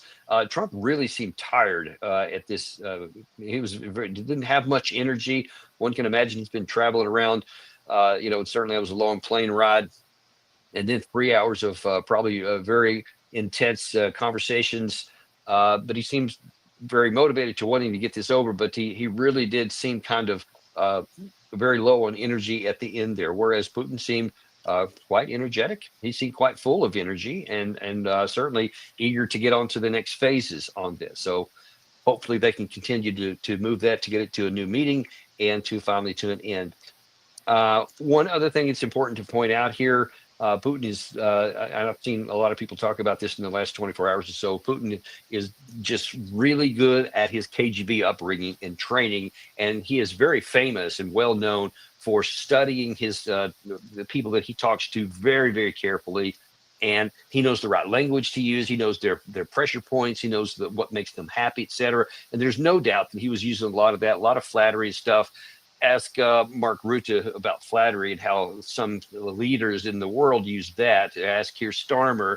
A lot of them are good. Most leaders try to do that because they know that's something that gets Trump's motivation up. So Putin was certainly doing the same thing. You see that on Trump's own cabinet. A lot of people use that same kind of tactic. So Trump is 79 years old. Putin is 73 years old.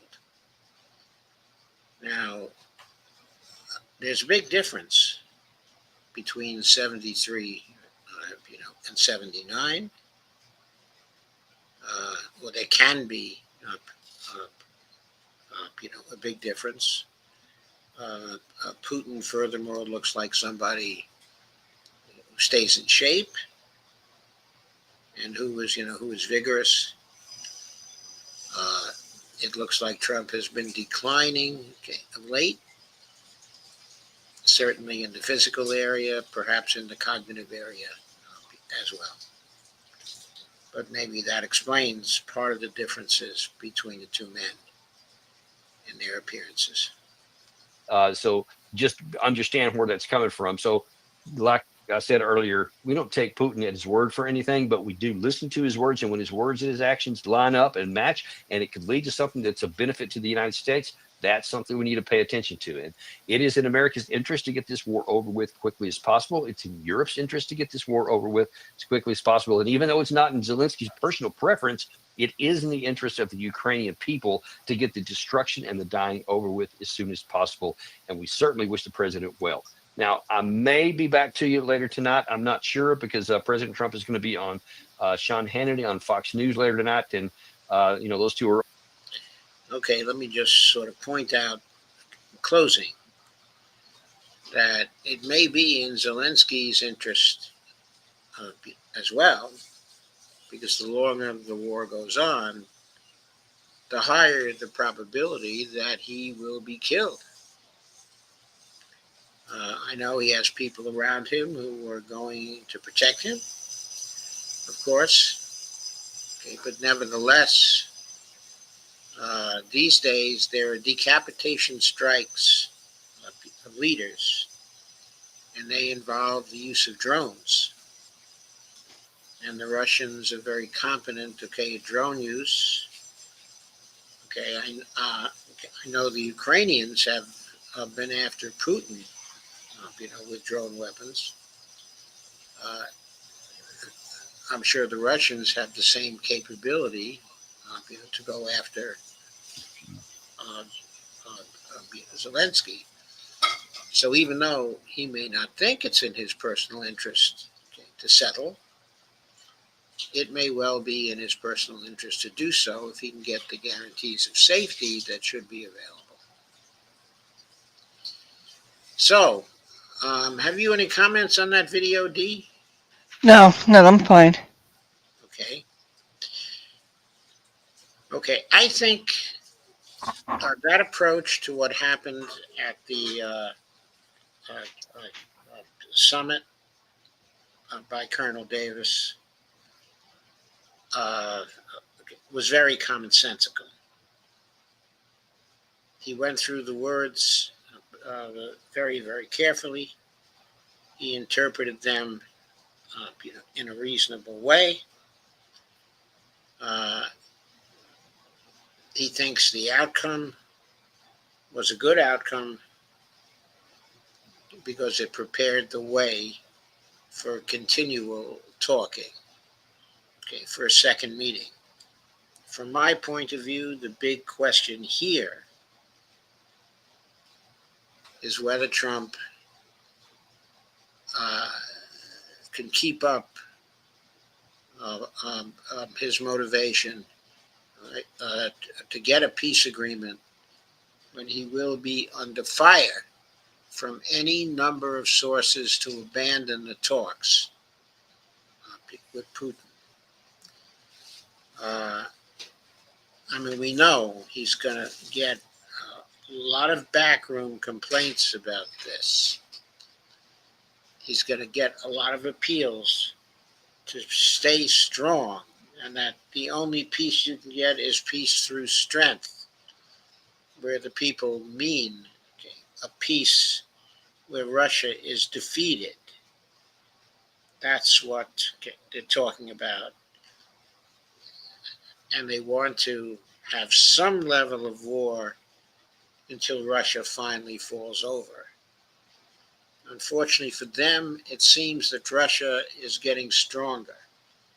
It seems the effort to destroy Russia, which was the motivation for the Ukraine war, has failed. It seems like there's a military defeat here that is becoming more and more catastrophic as time has gone on. But whether Trump will continue to recognize that, and reason accordingly, or if Trump can conclude, well, I can't get an agreement with Russia, but what I can do is to walk away from this war and leave it in the hands of, the Europeans. That's an alternative for Trump, and may be an alternative that he's going to pursue. Hopefully, however, he will continue talking to Putin. I'm going to go consider your comments now for a moment.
Okay, Joe Logan has another comment telling me I don't know what I'm talking about and telling me that he knows better because he's been a grunt and he's been inside the military. Okay, I hear what he has to say, but I think that I have good sources, and I've been studying those good sources very carefully over a very long period of time. I think they're honest people. I don't think they're the conventional military who have anything to gain. I think all they care about is the United States and telling the truth about what we're ready for and what we are not ready for. I've cited some evidence for Joe Logan. For example, the lack of ability of the United States to be victorious against the Houthis. There was a reason for that. We did not have the armaments to continue to go against them. Okay. Of course, it's true, that we attacked Iran and we bombed some of their facilities, but there is general agreement that we did not get, their nuclear program, that the bombing was a total failure in that particular, respect. There's nothing we've done in recent years, including in Ukraine, or Israel, that suggests we have the same level of military weaponry that the Russians have, or that our factories can turn out the kind of weaponry that is needed for our allies to be yes. Okay, while the Russian military-industrial complex is capable of outproducing us by 3-to-1 in some areas, by 5-to-1 in another areas, in other areas. In the area, of artillery ammo, it's perfectly clear that the Russians alone can outproduce by 3 times whatever the United States and all of its allies are capable of doing in any given year. Robert Combs, I'd love to see a debate with Scott Ritter and a military expert that doesn't share Scott Ritter's opinion. I would like to see one. I would like to see a debate between Colonel Mcgregor and a military expert who doesn't share his opinion. I'd love to see a debate between Colonel Mcgregor and Scott Ritter and Keith Kellogg and General Keane.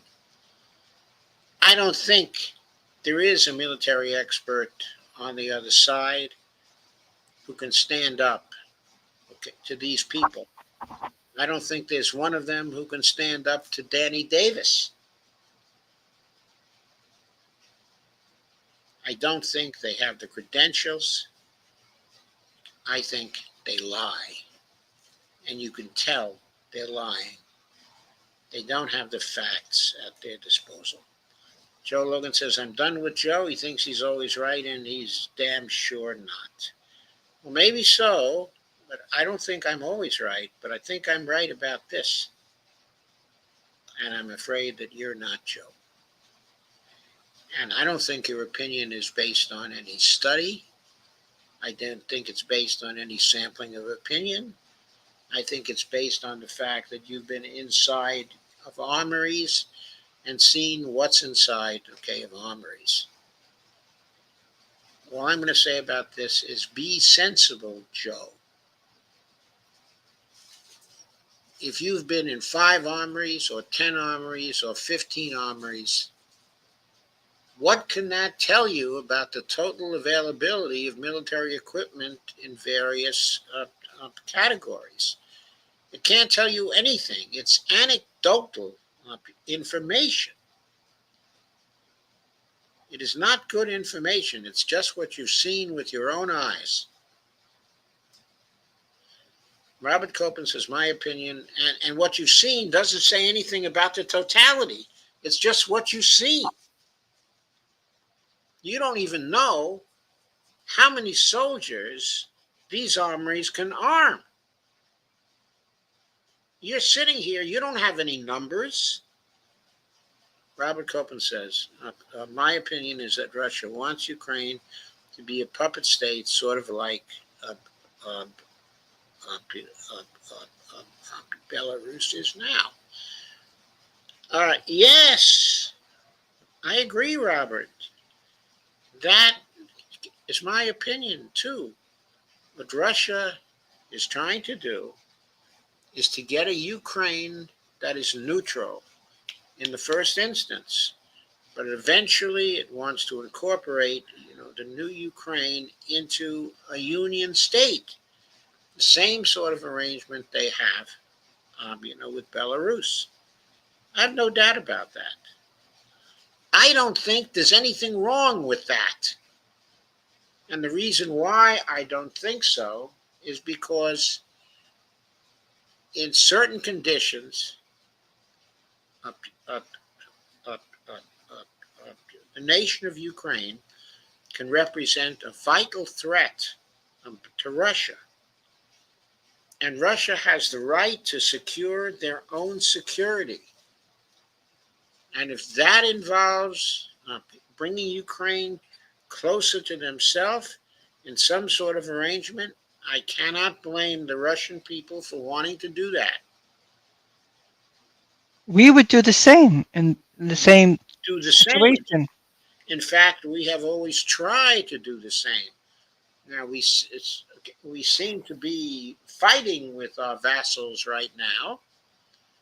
Particularly, we've been changing the situation with respect to Canada and Mexico, in a very foolish way, so that those states are becoming, more and more independent of ourselves. I think that's very dangerous for us.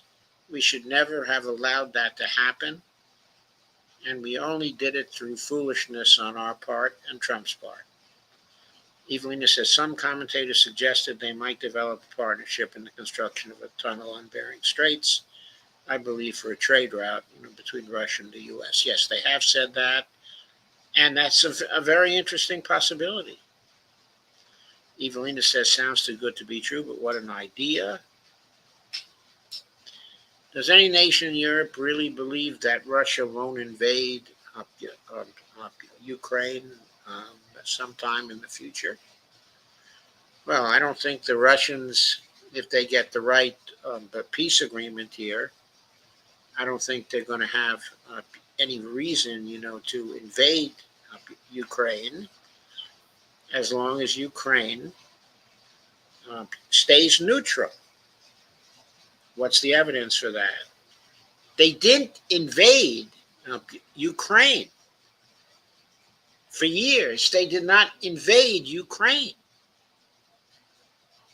They only invaded Ukraine after Ukraine built up an army of 600,000 people that was aimed at attacking them.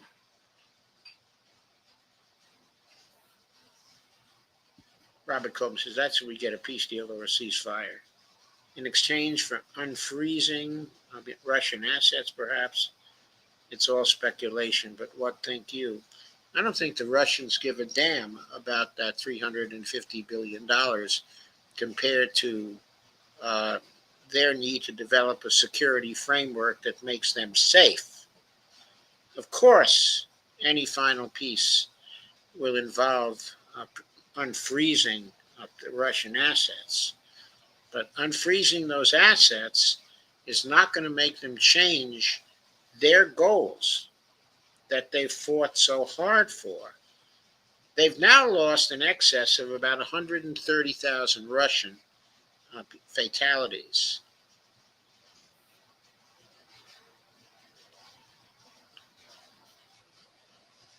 They don't want those fatalities to be in vain. Those people died because they were fighting for a security framework. Russia is not going to abandon that particular goal until there's a real peace agreement. There will be no ceasefire until there's a peace agreement, and if necessary, the peace agreement will be imposed by Russia. Also, the Ukrainian army is about to collapse. You'll see it within the next 2 to 3 weeks, and then there won't be any choice for Ukraine. They'll have to do exactly what Russia says. Do you really think high-ranking military officials could tell you the real truth? Basically, you have a probe up to even know everything they say and do. They know when high-ranking militaries fart, and you think they'd be able to tell the truth without dying. As a grunt sergeant, okay, I could, get away with more. Well, I see people who formerly were in the military, who are retired now, who appear to be telling the truth. And they are still alive. Now, at least one of them has lost his passport for a while, but he recently got it back. I see them trying to avoid what another of these high-ranking officials, is saying, but I don't see that the military has gone after them to kill them. And I think they are telling us the truth as they see it. Colonel Wilkerson is a big truth teller, and he gets to say whatever he wants to say. He's 80 years old now, and nobody has killed him or even come close, as far as we know. Evelina says, perhaps I'm all for a business deal if it means a step towards peace between the two nuclear powers. Well, I'm not going to continue to debate with Joe about this. I'm through replying to his statements. Evelina Pond says, colorful note, Putin's primary school teacher alluded to his hyperactive persona as a child. Well, I think he has mastered that. He is very active, very energetic. Everybody knows that. He's very energetic, and he's very hardworking. But he's also someone who's evidently under an iron control of his personality and what he says, and what he does. Okay, let's get on to the next of our pieces.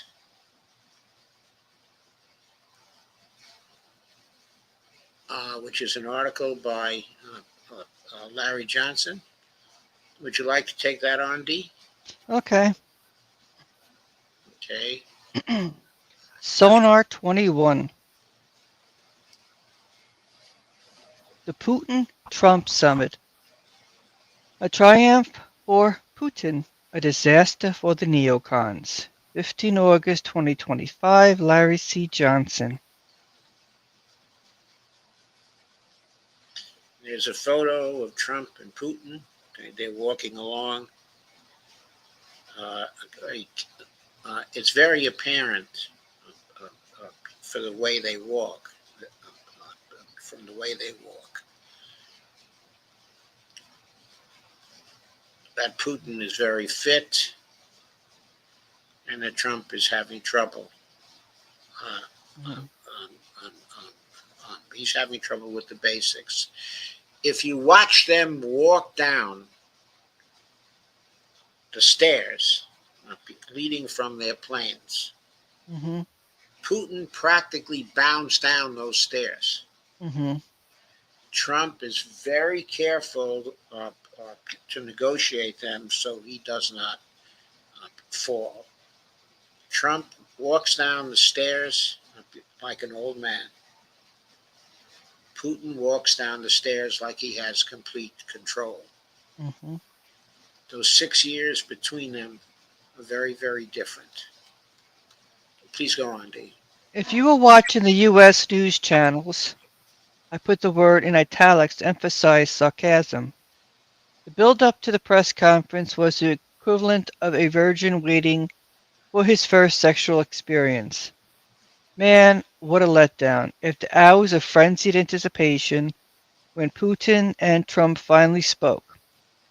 I chose to watch Fox News and was not disappointed by the froth, furry, and falsehoods voiced by an array of knuckleheads, which included General Jack Keane and Trey Gowdy. I just referred to Jack Keane in one of my comments. Before Trump and Putin appeared before the assembled press, the commentators repeatedly trashed Putin as a monster, a killer, an evil authoritarian, and a baby killer. And their insults were echoed by many of the so-called journalists and anchors. It was pathetic. Everyone who spoke on Fox News coverage also regurgitated the propaganda that Putin was in a desperate situation, that the Russian economy is nearing collapse, and that the Russian military is failing to vanquish the plucky Ukrainians. My wife thought I was having a stroke because I was yelling at the TV in response to this stupidity. When Putin stepped to the microphone and began to speak, the neocon world imploded.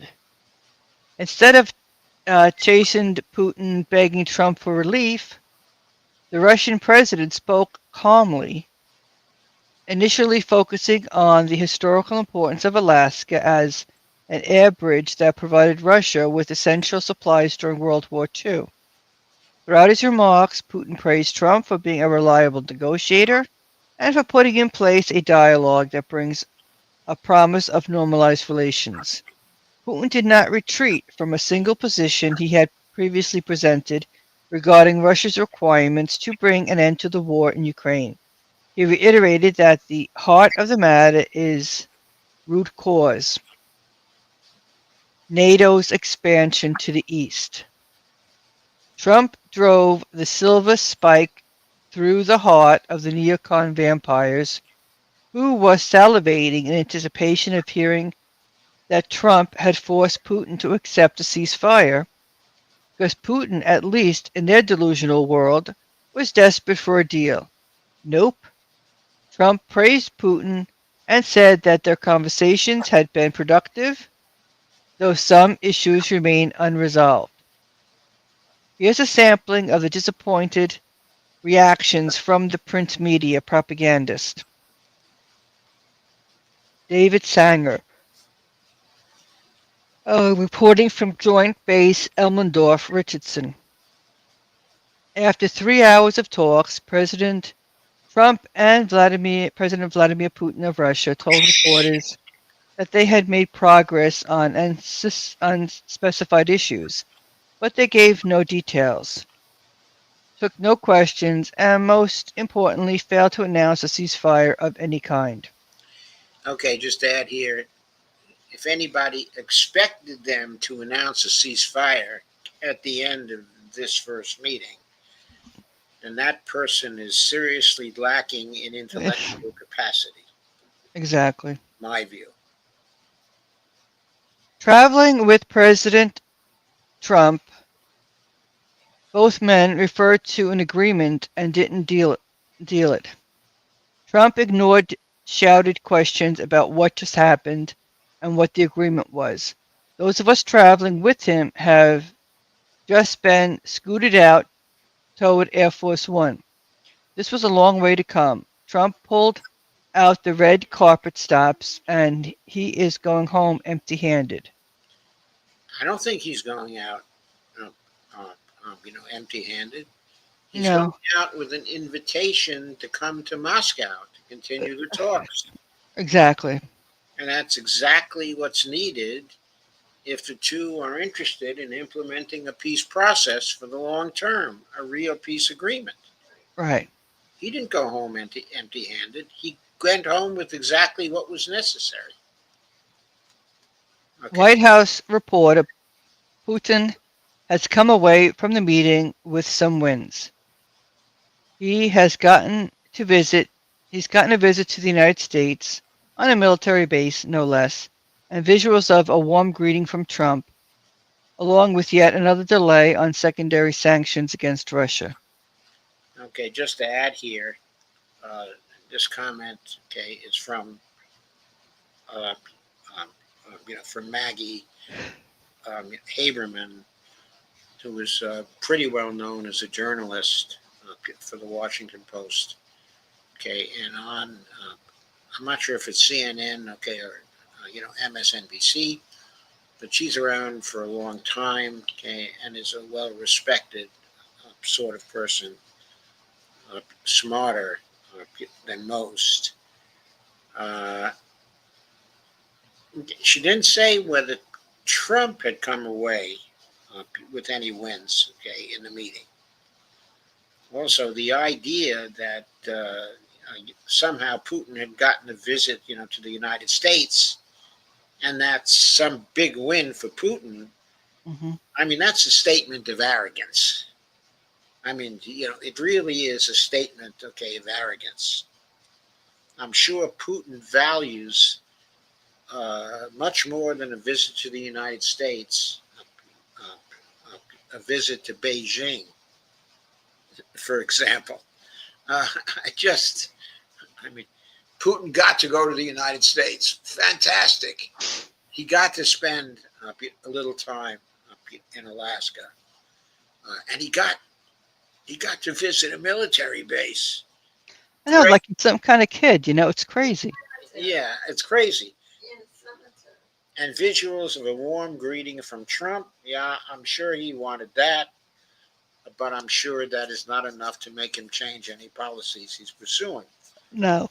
Along with yet another delay on secondary sanctions, more than a delay on secondary sanctions, he got a statement that secondary sanctions are off the table for now. Okay, so that's more. But Putin got something else, which I don't know, why Maggie failed to mention. He got to visit a cemetery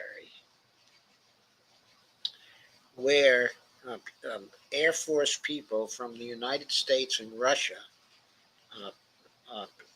were buried because they defended Alaska, against the Japanese, in the Second World War.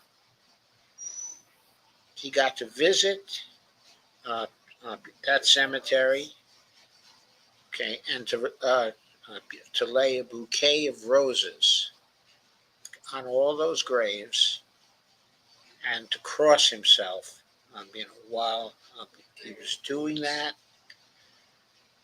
And during that time, he went through a little,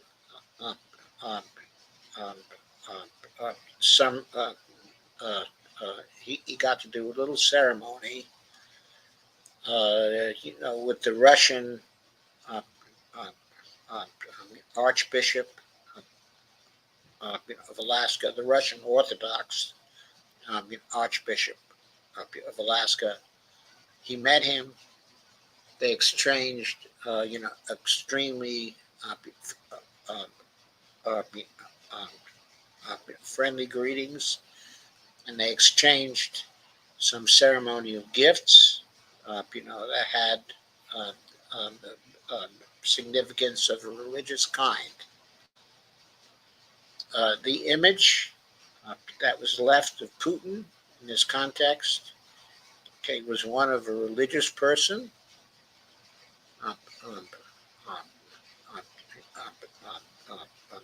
who respected the Russian Orthodox population that has been in Russia since the Russians owned Alaska.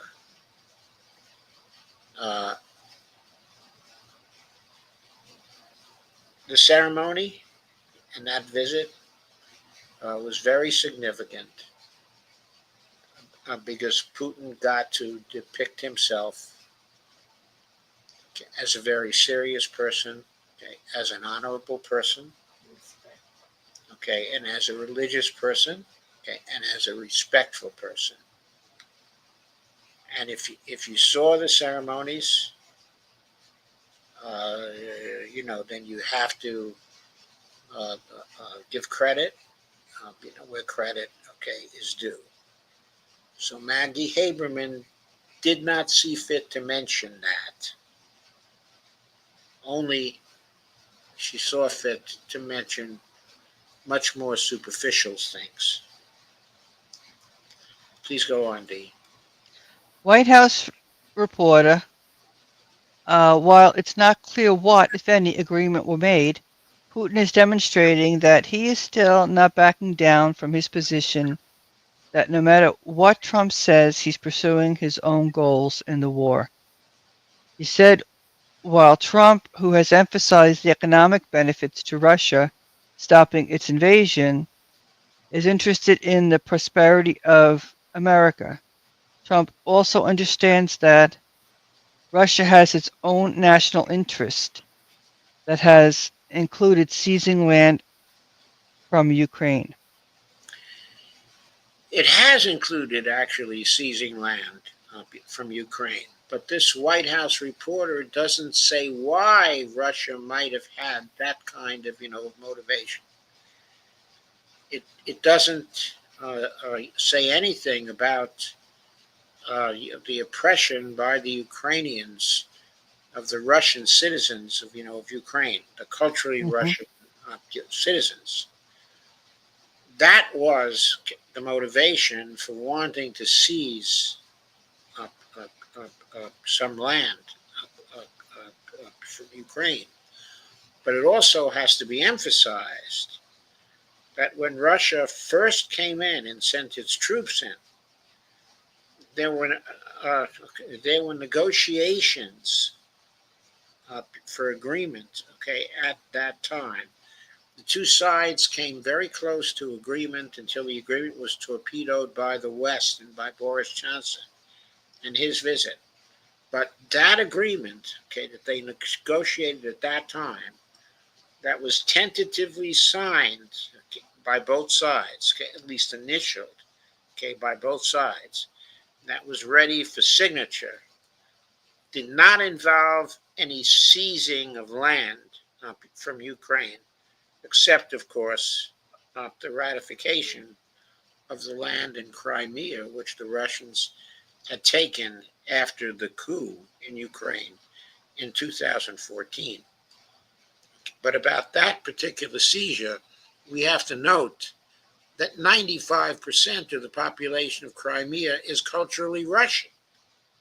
It was always Russian land down through the centuries and was transferred to Ukraine due to an accident of birth of Khrushchev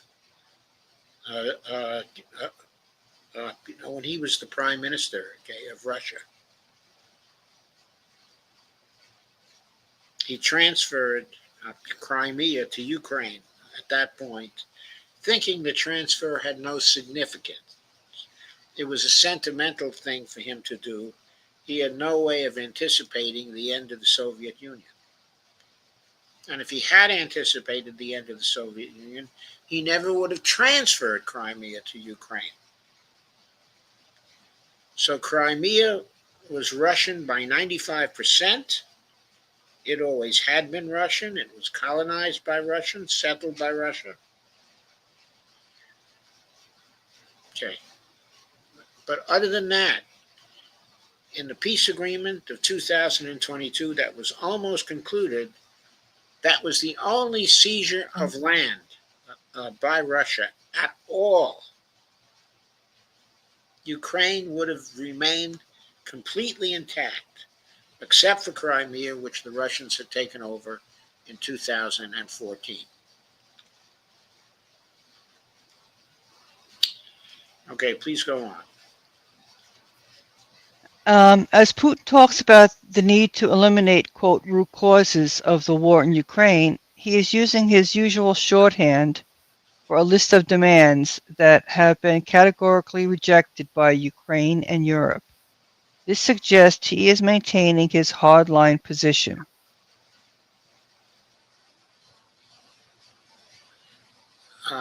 Yeah, he is maintaining his position, but why is it called a hardline position? He wants to make a lasting peace. He can't have a lasting peace unless the root causes of the war in Ukraine get addressed. So what's wrong with that? I don't know, but obviously, is that what we should be seeking? right. Shouldn't we be seeking a peace agreement that will last? But we are not doing that. He is doing that, and he gets criticized for having a hard line sort of position. But Right. there's no criticism for Zelensky for having a position that's hard line. He won't give up 1 inch of territory. And he insists on the right to oppress the cultural minority of Russians inside of Ukraine. All his pronouncements suggest that he insists on that right. Please go on, Dee. Reporting from Kyiv, Ukraine, we're not waiting to hear from Zelensky and other European leaders, whom Trump said he would call to brief them on his meeting with Putin. But the inconclusive nature of the meeting suggests to some in Ukraine that a peace deal remains highly unlikely. Quote, it seems Putin has bought himself more time. Alexei Honcharenko, a Ukrainian lawmaker, wrote on social media, quote, no ceasefire or any kind of de-escalation has been agreed upon, end quote. Simply hilarious getting to watch the press squirm and spin. The sad fact is that the Western establishment is so infected with an intense hatred of Putin and Russia that they are incapable of actually listening to what Putin said. Kellyanne Conway, for example, disgraced herself by ridiculing President Putin for mentioning the importance of Orthodox Christianity as part of Russian culture. The next meeting, if there is one, will be in Moscow, probably late September or early October. I anticipate that the weekend news cycle will be consumed with howls of outrage from most of the European leaders and from Zelensky and his crew. This is nothing more than impotence-fueled frustration. There is only 50% of the podcast I did today, with most of the commentary focused on what to expect from the summit. I also am including a chat I had on Wednesday as with the expat American, a Floridian who emigrated to Russia. Oh, I'm sorry. I didn't mean to scroll that down. With his family, where he now lives. Where he now lives with his family, yeah. I was interested in getting a look at the expat. Mm-hmm. Okay, I guess he's in that video on the bottom.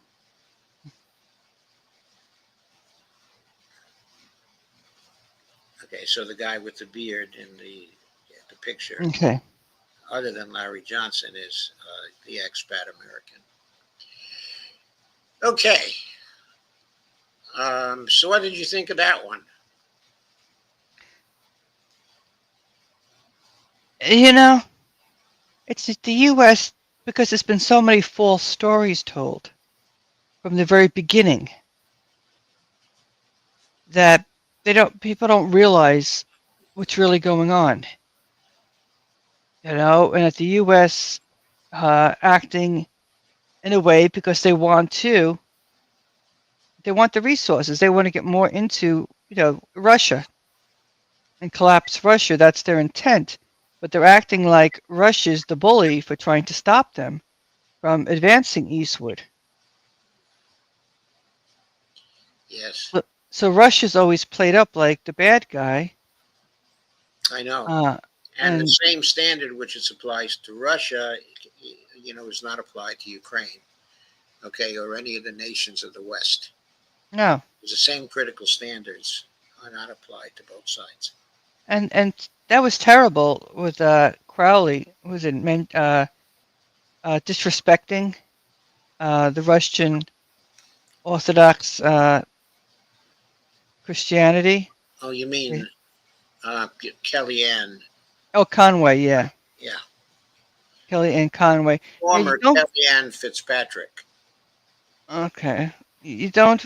I just don't like when people criticize anybody's belief system. I mean, there should be respect for all belief systems. There should be respect. Yes, I mean especially for a belief system that is dedicated, to moral action. Hmm. In other words, which the Russian Orthodox community is. It's at least due to the respect that the Catholic Church is due. Hmm. Evelina comments, I meant unfreezing of assets in the negotiation for construction of the tunnel. I think that's an interesting idea, Evelina. Evelina then goes on to say, didn't know there was a Russian Orthodox community in Alaska.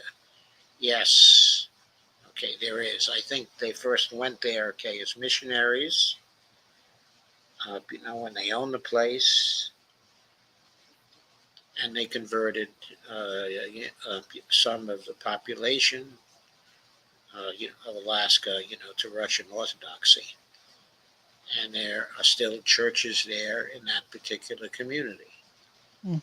And Putin had enough respect, but to visit them.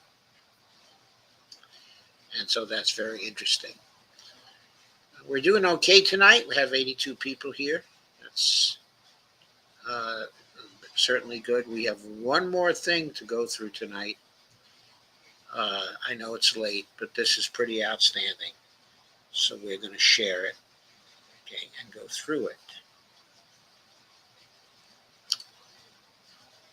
And this is a video from the judge. He had a panel discussion at the Ron Paul Institute Peace Conference. And we're going to play that now.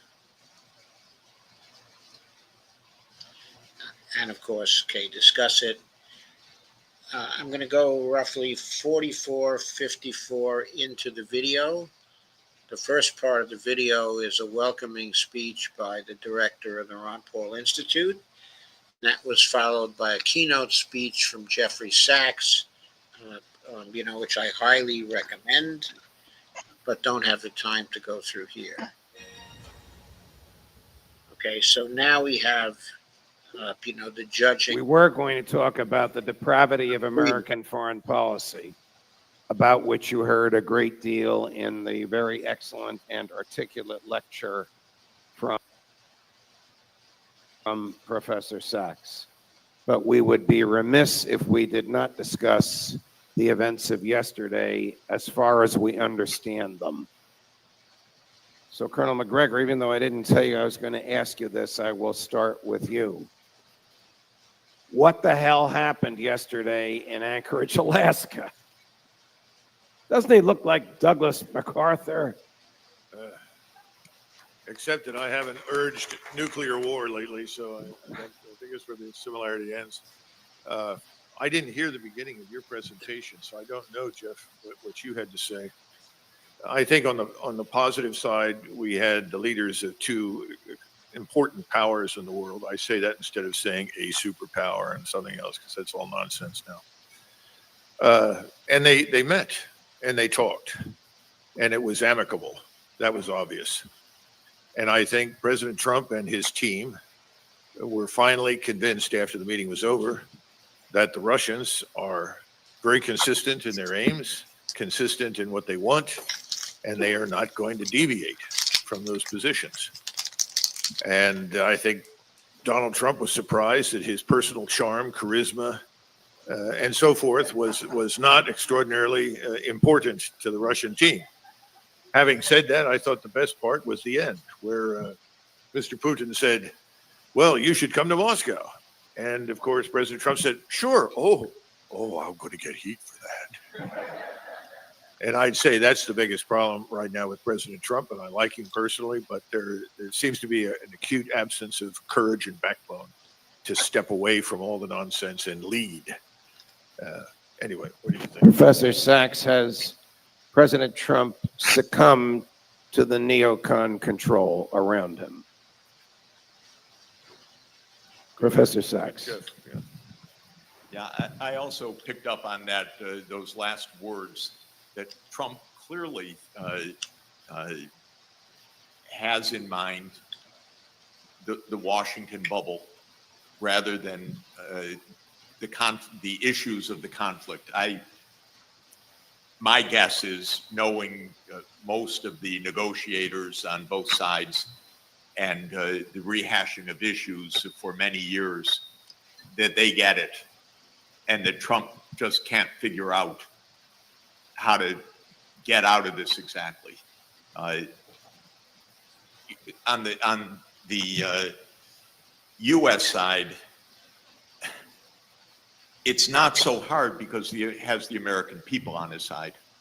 So this isn't trying to convey a message that is somehow contrary to American opinion. Americans would love to hear nothing more from our president than we're not still involved in this war and we're improving our relations with Russia. He seems, for reasons I do not fully understand, and Doug would know more than I or can help us on this, he seems to care about what Lindsey Graham thinks, for example. Oh, good Lord. Exactly. Why would anyone care? Or Blumenthal, another rather disgraceful member of the Senate. Pure warmongers, no ideas, no strategy, no nothing other than to continue the war. So I thought that those last few words, I'm going to take heat for that if I go to Moscow, really showed a lot, actually. It really showed something much bigger than the quip. Colonel, isn't this as much Donald Trump's war as Joe Biden's? Didn't Donald Trump arm Ukraine to the teeth during his first presidency?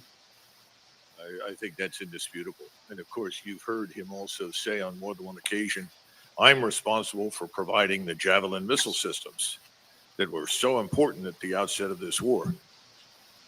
He's a schizophrenic. He doesn't know which way to go. But the biggest problem right now, and I got to be frank about this, is the American people. And now that I see Nassim Taleb, Mr. No Skin in the Game, who's just walked in here, I think it's important that everybody understand that too few Americans have any skin in the game. So what's it all about? The war and soldiering. Well, I hear it all the time. Well, no Americans have died. Therefore, what difference does it make? And of course, millions of people have had their lives destroyed by all of this. Millions have been killed and wounded. Ukraine is effectively prepared to go out of existence at this stage. That's what people in the United States don't understand. The lopsided exchange ratio is overwhelming. Can't even begin to imagine it. So what's wrong with Americans? Well, Americans, if it doesn't affect them personally, then they don't pay much attention. And this same problem extends to finance. By the way, Mr. Nassim Taleb is also, gold is now the reserve currency, which I happen to agree with 100%. And I wish everybody else would come to terms with that reality as well. I'm saying. Okay, gold is not being used as a currency. People may be investing in it as a store of value. They may be speculating in it. All that's fine. But no nation that I know of is currently allowing people to pay their taxes in gold. Until that happens, gold is not a currency. Sorry, Doug. I love a lot of your statements. I respect highly, your military knowledge. And I think most of your foreign policy attitudes are well taken as well. But in this fiscal government finance area, you know Zippo. These things up front so you don't have anything to say when you get up here. No, in all seriousness, it's a big problem. How do you get Americans mobilized to do something? And I go back to World War I when the British asked the French, how many troops do you need in the outbreak of a war with Germany? And they said, just send one and we'll make sure he's killed instantly. Because that was the hook as far as they were concerned. Sadly, I think that's where we are. And Americans are about to wake up over the next few months and be shocked at what occurs financially, economically, socially, because they haven't paid much attention. They just haven't. Professor Sachs, I heard the president use a phrase yesterday that terrified me. Ukraine security. Good God, are the neocons back to that, where the United States would provide some sort of assurance, military assurance for the security of Ukraine? Are we all the way back to where we were in 2014 under Donald Trump because he doesn't understand what's going on and he doesn't know how we got there? I suggest, I wasn't in the room, that he heard a lecture on the history of Ukraine from Vladimir Putin, which blew him away. Jeff? Ukraine's security, I think, would be assured by Ukraine's neutrality. And that's what was protecting Ukraine before 2014. It was the huge disaster and blunder of the United States strategy going back to, as I said, 1991 or 1945, take your pick, but we weren't stopping with neutrality. People will, any history buffs would enjoy rereading in Thucydides the Melian dialogue. The Melian dialogue is part of the Peloponnesian War, where the Athenian tells the people of Milos, you cannot be neutral. If you are neutral, we will kill you. And the Melian said, but we just want to be friends with both sides. We don't need anything bad.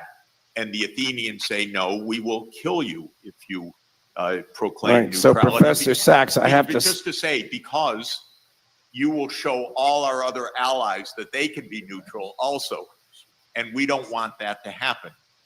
The United States hates the idea of neutrality, not because it weakens those countries, it protects them, but it hates that idea, like the Athenians did in 416 BC.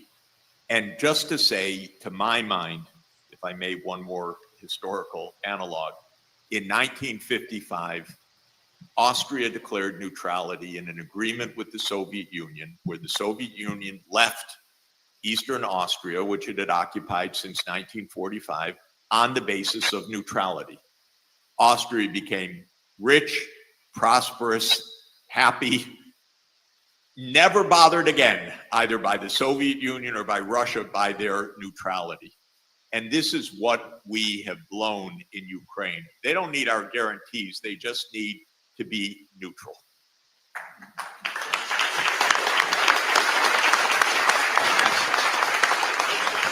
So we are joined now because of traffic issues, but happily joined by two of the most articulate and courageous investigative reporters in the United States of America, Max Blumenthal and Anya Parampil.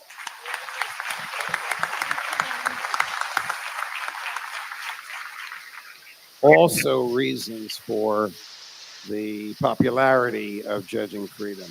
Max, I'll go to you. We were going to talk in general terms about the depravity of American foreign policy, and you were going to opine on Israel. Professor Sachs has covered that in his talk earlier today. Your view, your take on what the hell happened yesterday in Alaska. This is Mark Elias. And as a lawyer for Democrats, I am here to tell you that Donald Trump is running an. Well, first of all, we had babysitter issues because you wanted both of us.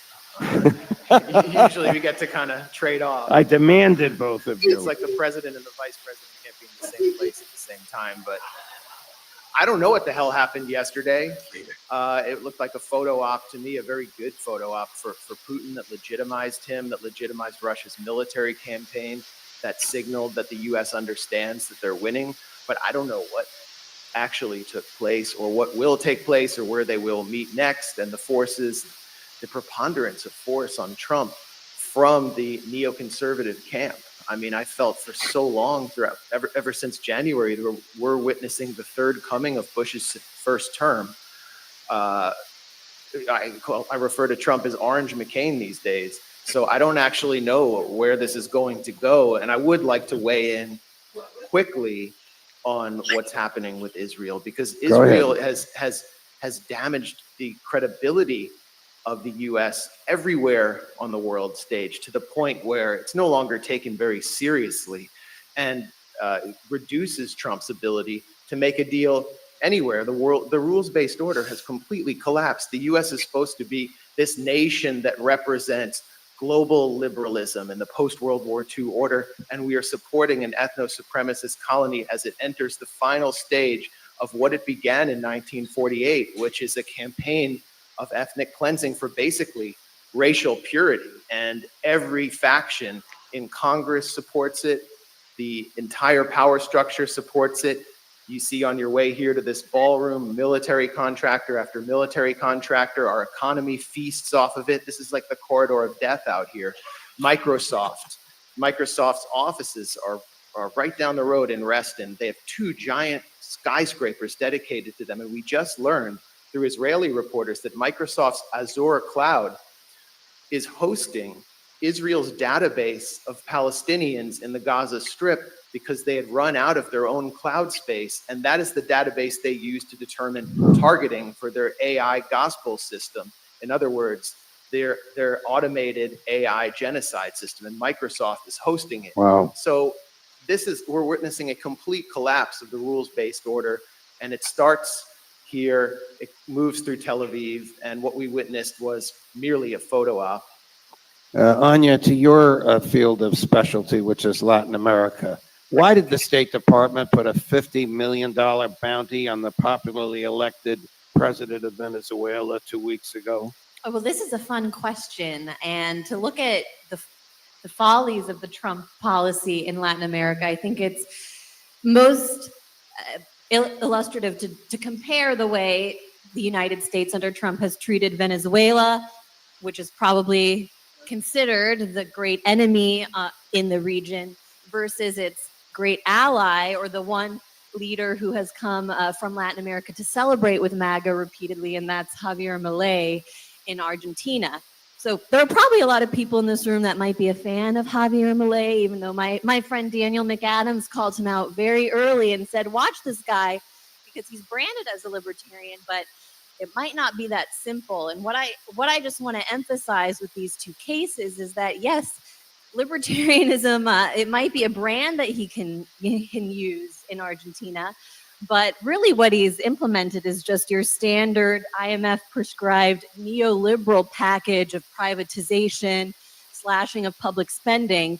And did you know, by the way, that in his effort to privatize Argentina's water supply, that an Israeli company stands to benefit and may actually gain control of Argentina's water system? So I think it's important for libertarians especially to consider national sovereignty sometimes when thinking about these policies, because yes, it might look like he's cutting the budget and doing something very libertarian, but another example of how Milei has given up Argentina's sovereignty, and I'll come back to Venezuela to contrast in just a moment, but is that last year it was actually reported in the Argentine press that a significant amount of Argentina's sovereign gold supply was shipped abroad, and nobody knows where it went. Milei has acknowledged that he did this, but will not say where the gold was sent.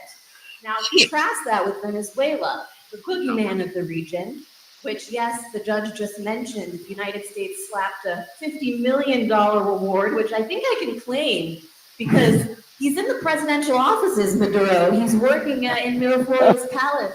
So I think I know where he is or should be able to claim that reward.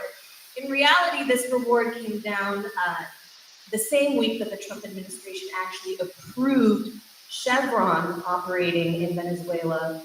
It's been, U.S. companies have been restricted from developing and shipping U.S. Venezuelan oil to the United States since 2019, when Trump began this coup of recognizing a shadow government. Does the Trump administration still think that that grad student in Miami is the true president of They've Venezuela? recognized a few other people since then, but in reality, they did send Richard Brunel down there to negotiate with the president. And now this reward is something that I think was done to appease figures like Rubio in the cabinet, who need to look like they're being very aggressive towards Venezuela, Right.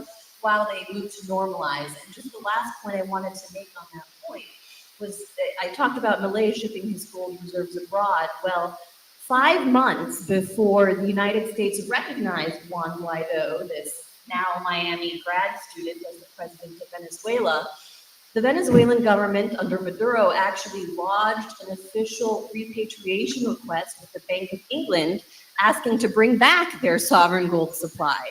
So how convenient that 5 months later, the US and London recognized a government that allowed them to say, well, actually, we don't know who is the rightful owner of this gold. We have to keep it here in our Bank of England indefinitely while we figure this out, even though there's no question of who runs the central bank in Caracas.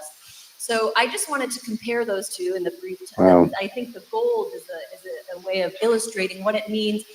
If you're an enemy of the United States, you might have some sovereign claim to your resources, and that's the issue. Whereas if you're friends with the United States, you can just sell your country off to international finance and be very pro-Israel along the way.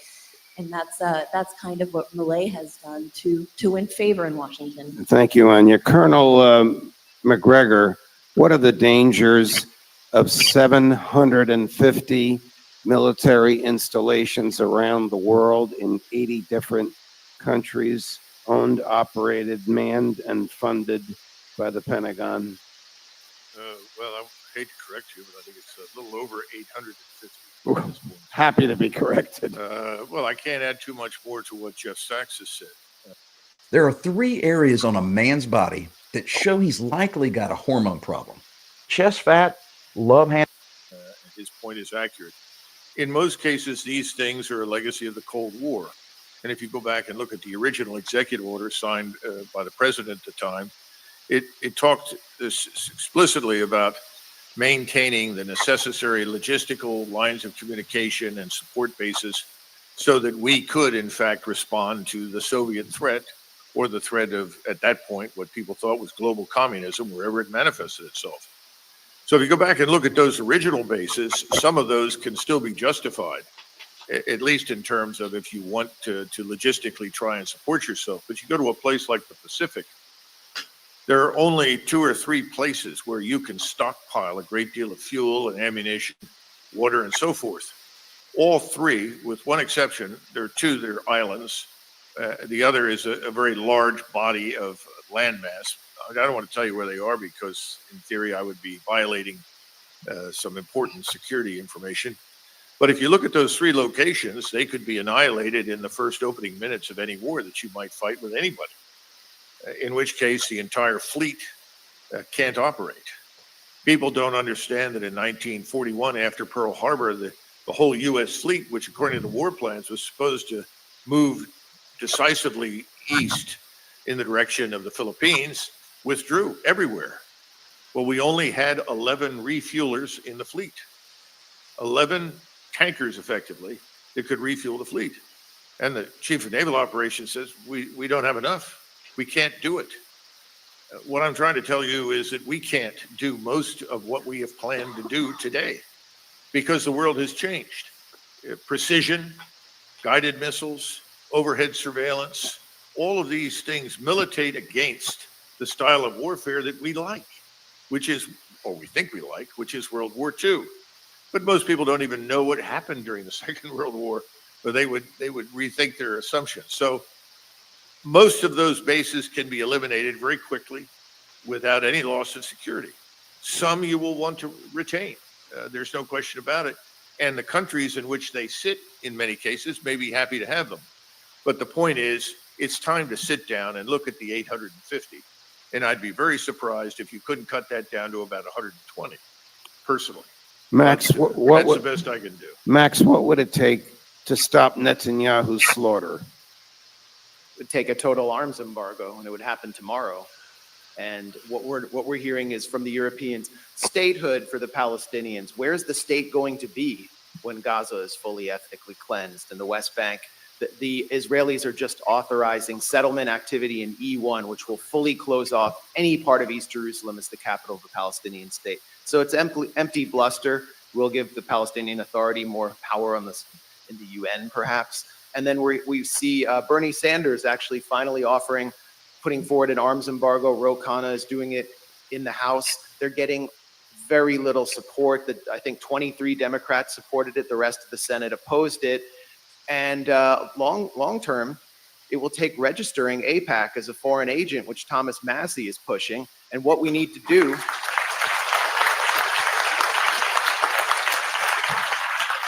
because this isn't about Netanyahu. It's about the Zionist movement, and it's about a foreign bribery network in the capital. As Grant Smith has documented, AIPAC grew out of the American Zionist Council, which was itself funded by the Jewish Agency, which is an Israeli institution, foreign money, and they circumvented the Foreign Agent Registration Act. The Fulbright Committee was basically shut down with JFK's assassination. We just released a interesting piece about James Angleton and not only his involvement in handling Oswald, but also his involvement in basically setting up the Mossad and helping Israel steal nuclear secrets. So what we need is a bipartisan coalition to shut down AIPAC. It's understood on both sides that this is really the heart of the issue, but the Democrats are afraid to touch this. Massie, look at who he's going up against. Who's putting up the money for the super PAC? It's Miriam Adelson and Paul Singer, two of the top Zionist billionaire donors in the country. So it's clear what the stakes are. This is about money and shutting down the financial feeding tube of Israel and the U.S. will end this program overnight. But it starts also with an arms embargo. Anya, what is it like being married to somebody who risks his life every day to get the truth out? It's fun. Ask Max's new friend, Congressman Fine, the porcine Congressman Fine, who openly said starvation is a legitimate weapon of war, as if that isn't a war criminal in the making. As if he's ever missed a meal. Professor Sachs, does Mossad spy on the President of the United States? Does Mossad buy the president? I said spy, but buy might be another question that you can answer. Buy, spy, suborn, and blackmail, probably all of them. I don't think that there's a single instrument necessarily that's decisive. There, others here would probably know better, but they're all over this, no question. And it is a Murder Inc. Institution first and foremost. I'm going to give you each 2 minutes to say whatever you'd like. The Judging Freedom audience is enormous. This audience is very appreciative. We are running a little bit over, and I'm getting sort of these, if he were Italian, it would be called malocchio, but it's coming from McAdams. You got to stop, Judge. You got to stop. But 2 minutes to each of you on the depravity of American foreign policy, starting with Anya. Well, right now it's definitely not great, but I try to remain hopeful because one area that I focused on in my reporting, in fact, 2 years ago when I was here, I think I discussed my trip to the BRICS summit in South Africa. And while I was there, I was speaking with the officials who represented South Africa, India, China, Russia. Of course, I'm probably forgetting one of the BRICS nations at that, but they were actually open to the United States, when I would ask them, and they were talking about their goals of multipolarity and cooperation, whether or not they could ever imagine the United States joining a group like BRICS. And I think that if we got over some of our ties to our imperial mentality and decided to cooperate with the world like an adult, that we would find that these organizations and these groups aren't actually formed in opposition to us, but just to create a different kind of world that we could participate in, viewing other countries like China, Russia, India, South Africa as equals or partners. And so I just like to try and emphasize, as much as like we'll all emphasize where we're going wrong, I want to also say that there's hope. The rest of the world doesn't want to just cast the United States aside. We're always going to be a powerful, influential nation, but I think it's time that we did something positive with that and actually move toward cooperation and peace. But I'll let the other three just trash the policies.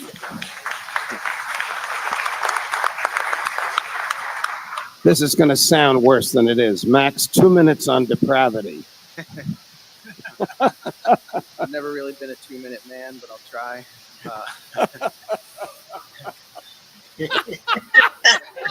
What? I'm just looking at a Politico headline just to follow up on your question to Jeff.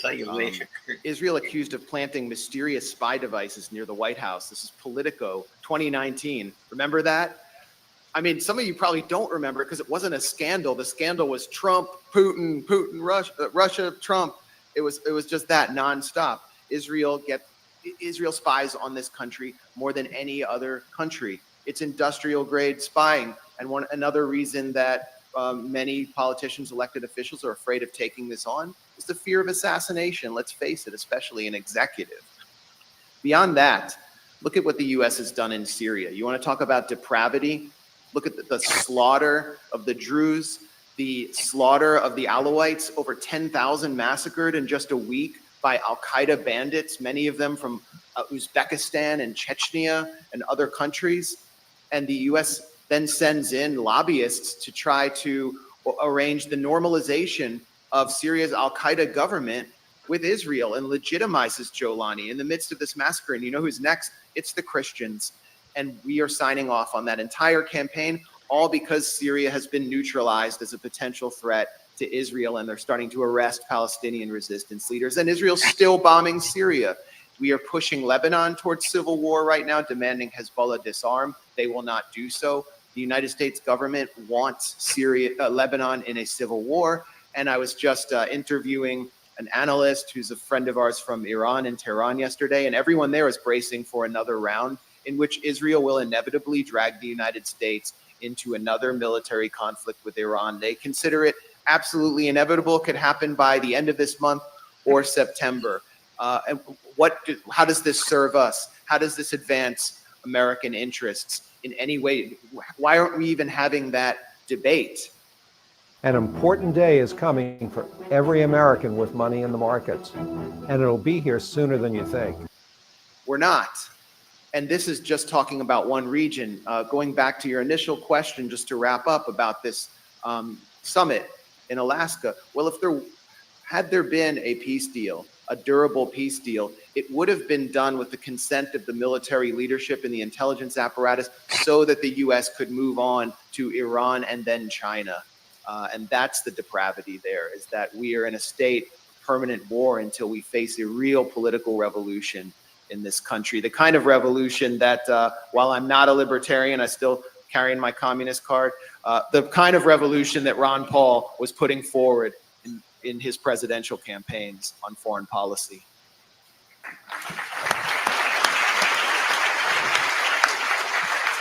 I don't really have a card.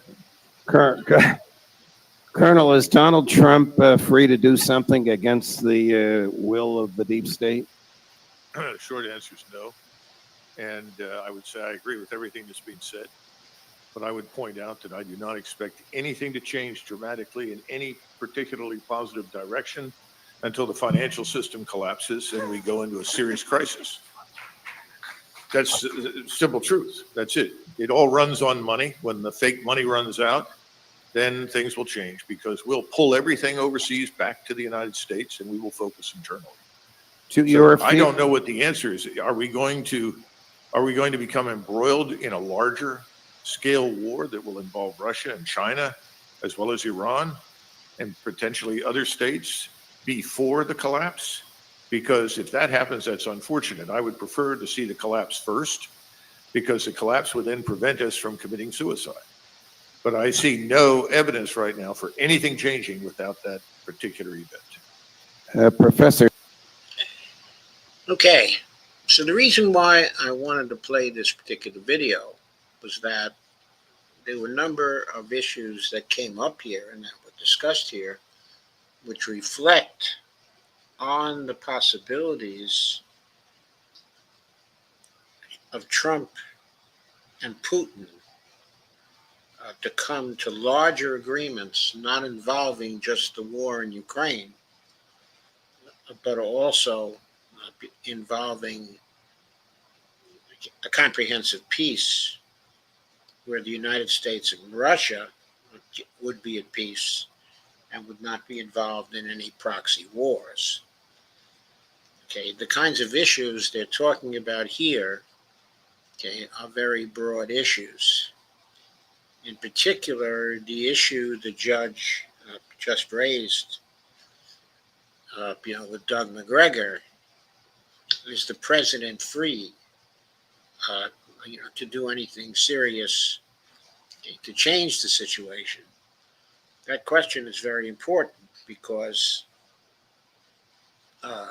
it implies, if you say no, that the president doesn't have the power to come to agreement with Putin that would introduce any broad changes into the situation, that he doesn't have the power to change the situation inside of Europe, that he doesn't really have the power to change our foreign policy towards Russia so that we have a collaborative foreign policy instead of a policy of conflict trying to undermine Russia and Iran and China and the BRICS. Okay, I think that's the key issue. Many of you who have been watching my streams for some time know that up to about maybe 9 months ago, I was emphasizing very strongly a dump the corruption idea, which was aimed at changing the Congress, especially by getting people to vote against the Congress people who were taking the most money, as opposed to candidates who were trying to run for office on small contributions rather than on big money. Now, I still believe in that. That is obviously a way to disempower, the Israeli lobby, because the basis of their power is the use of money and the ability to put very large sums of money into the coffers of the people who are running for Congress. If you were to develop a successful dump the corruption campaign, you could free the country from the lobby. You could free the president from that lobby and from other important lobbies as well. You could make it possible for the president or Congress people in general to change our situation and to end the warmongering of the United States and to change our foreign policy. That is what we all would like to see, but it seems to me the best chance for making it happen is to have a successful dump the corruption campaign. Now, I think more people are advocating that, not in the comprehensive way that I advocated for it, but they're still trying to push the idea that people who have been in Congress for a long time and who are living off the big money be replaced by primary challengers that have independence, and integrity. And of course, uh, uh, very much of what Anya and Max were talking about involves the corruption of the political system. Okay, very much what Jeff was talking about also involves the corruption of the political system and the power of money in the political system. Finally, what Doug was talking about was the power, of money to shape policy and to prevent any change in policy. But here is where I part company from Doug. He thinks there's a financial crisis coming, which we cannot avoid. What I think is that whatever the size of the financial crisis is, our government can avoid it because our government is a monetary sovereign and it can create as much money as it needs to buy anything for sale here in the United States. If we have to pay off huge debts to do it, then we can do that. If we have to pay huge interest bills to do it, then we can do that. But what we need is the people in Congress and the people inside the presidency who will have the will to cope with that kind of financial crisis. Now in other streams, I've talked about the techniques for meeting any financial crisis, specifically overt congressional financing and using high value platinum coins. For example, $100 trillion coin. I do think that if Doug is right and we're approaching a financial crisis, that the situation will be up for grabs. Sometime during the financial crisis, the kinds of alternatives I've suggested for coping with financial crises will be suggested, will receive attention in the press, and hopefully will come to the attention of the president. If these ideas do come to the attention of the president, then it will be possible for the United States to get the Congress, if it needs to get the Congress, or for he himself to do what's necessary to pull the United States out of any conceivable financial crisis that made it that might occur. Off of what Doug has said in various live streams I've watched and videos I've watched, he doesn't believe this is possible. And that is where we separate. That is where we part company in terms of our opinions, or one of the places, where we part company. So I don't think it's going to be so easy to disempower the United States by having a financial crisis. What I think is necessary in order to enable change in foreign policy is to actually change the Congress comprehensively so it is not bought by the critical interests, so it is not bought by big money, so that people who raise big money will be defeated just because they raise and spend the big money from the large contributors. I want a contribution from Adelson or Paul Singer, or Elon Musk, to be the kiss of death to anybody who is running for office. The kiss of death. I want citizens to take a look at this and say, if they're getting this money, they must be corrupt, and I have to vote for somebody else. That's the situation that we need to see in this country, and I think it's the only situation that is going to introduce real, lasting change.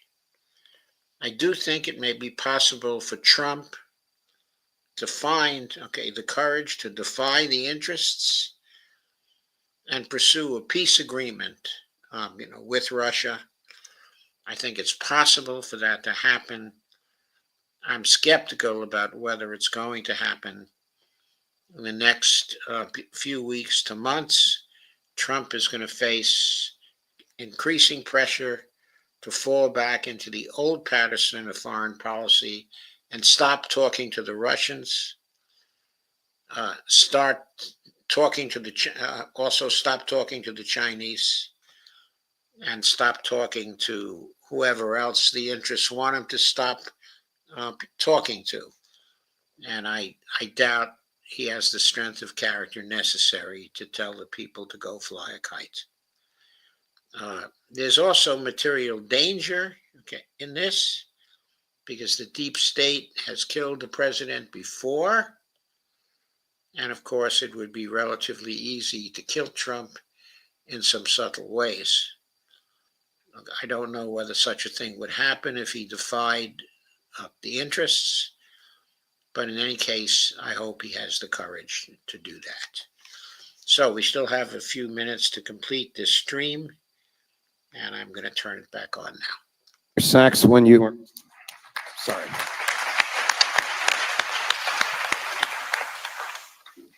When you were talking about the absurdity of suggesting war with China, I thought of my former Fox colleague who runs the Department of Defense standing in Japan 3 weeks ago, shaking his fist at China, almost welcoming war. Why do they do that? I'll ask you. I'm not going to answer that. I have no clue. Maybe, ladies and gentlemen, we need, I know it's naive, but we do need a peace party. The politics we have will not solve this, neither party. We need a peace party because that would have a very strong majority of the American people. They would understand it. They would understand that this would make us safer. They would understand that, as Doug is saying, we are 100% of GDP in debt, with a trajectory which is mind-boggling. And we've just raised the budget deficit to another percentage point, so it'll be 7% of GDP in this coming fiscal year. So, I don't know if what I'm going to say should be clear to everybody, but I think one thing that should be clear to everybody is that the $37 trillion worth of debt, the money to pay that off when it falls due, plus the interest, can be covered by one solitary platinum coin with a face value of $100 trillion. It is trivial for the United States to create the amount of money it needs to pay the debt off.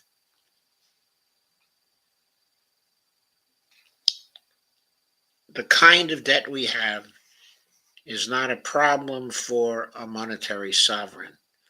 And the sooner these extremely intelligent and capable people can learn that, the better off we are going to be. I really don't even like to hear any more nonsense concerning the debt and how we have to be afraid of it. It is trivial to handle it. I've written a book on the subject. It's called Fixing a Debt Without Breaking America. It's available as a Kindle book from Amazon for $9.99. It covers the platinum coin solution to the debt. It doesn't cover the overt congressional financing solution to the debt. But at my website on josephmfirestone.com, you will find a number of articles that address the overt congressional financing solution to the debt. So there are at least two good solutions to the debt. It's not a problem you ought to be concerned about. Not a problem. Okay, the debt, having any debt, is an optional policy choice.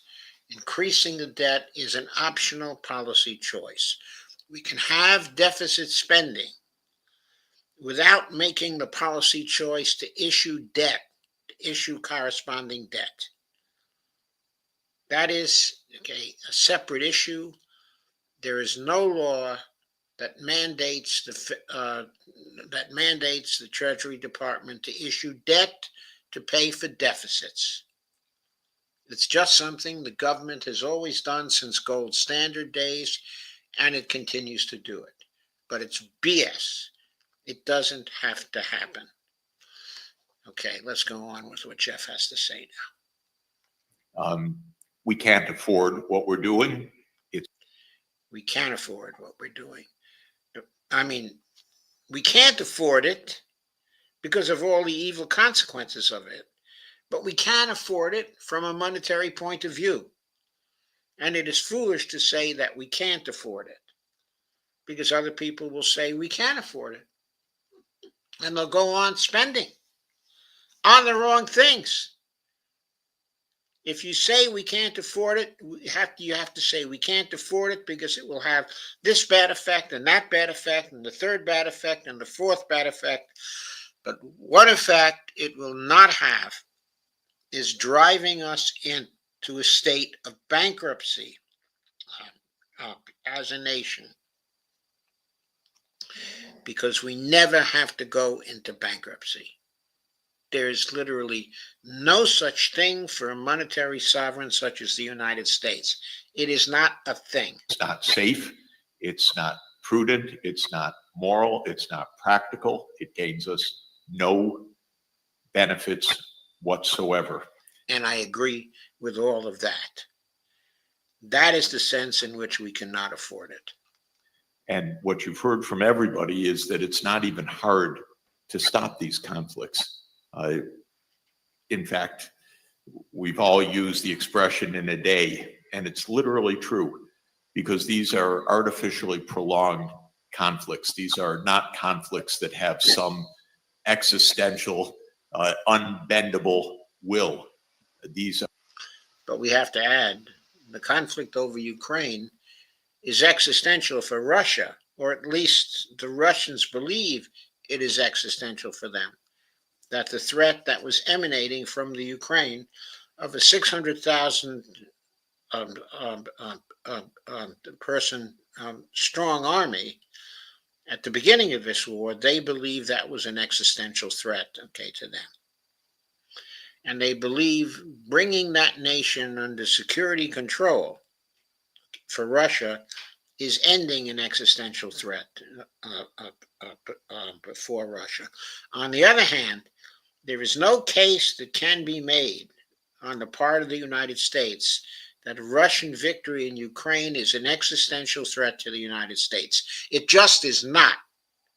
Ukraine was not a vital interest for us. It's what the oligarchs wanted because they wanted to loot the mineral wealth of Russia. That is what was going on here.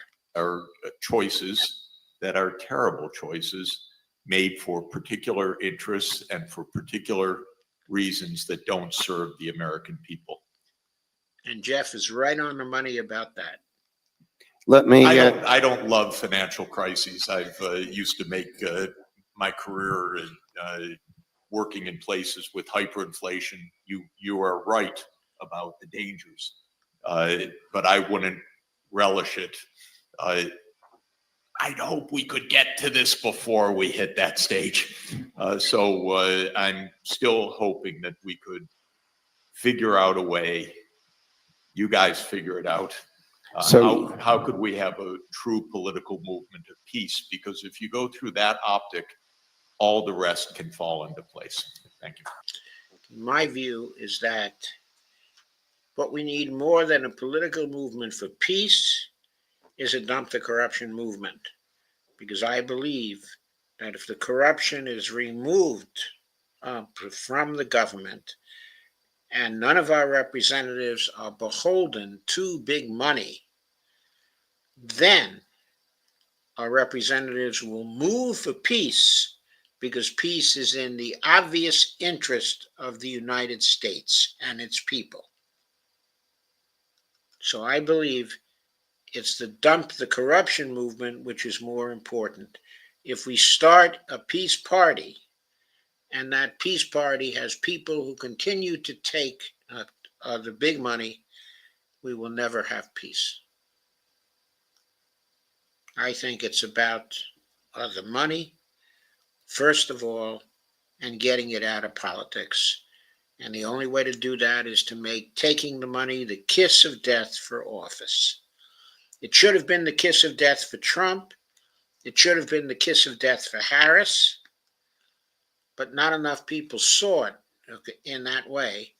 So they would not vote for people who basically had only very small money campaigns, like Jill Stein, Cornel West, and so on.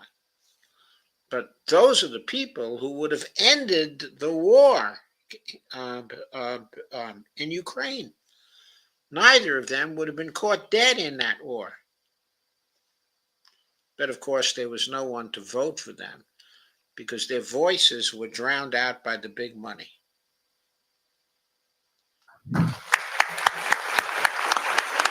You will hear later today from Anya Parampil, Max Blumenthal, and of course Colonel Mcgregor. But let me thank my superb and excellent panel. They are all professional colleagues and personal friends, and they are top of the line when it comes to intellectual honesty and personal courage. The Judging Freedom live audience at this moment is truly enormous. And I thank those of you who are watching live. We will continue to live stream the balance of the program because I'll be on a plane, but I'm dying to hear what the great Colonel Mcgregor, doesn't he look like Douglas MacArthur, that the great Colonel Mcgregor will have to say this afternoon. God love you. Thank you very much. He does look a little like Douglas MacArthur. I don't know if I would make MacArthur such a big hero, but there it is. Okay. So that's it for that. We're at our high for the night. We're at 92 now, so all that is pretty good. Was there anything you wanted to say, Dee? No, that's fine. Okay. So were there any more comments?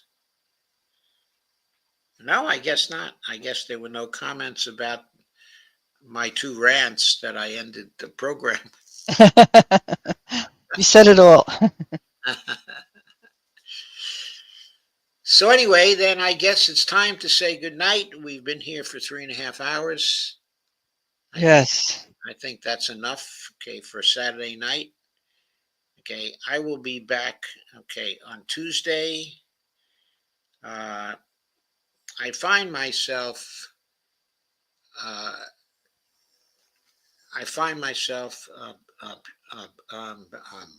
in a position where I can't cover all the things that I want to cover. So I'm not sure what to do about that, okay, at this point. But I do have some things that are coming up that I suppose I can tell you about. There's going to be a debate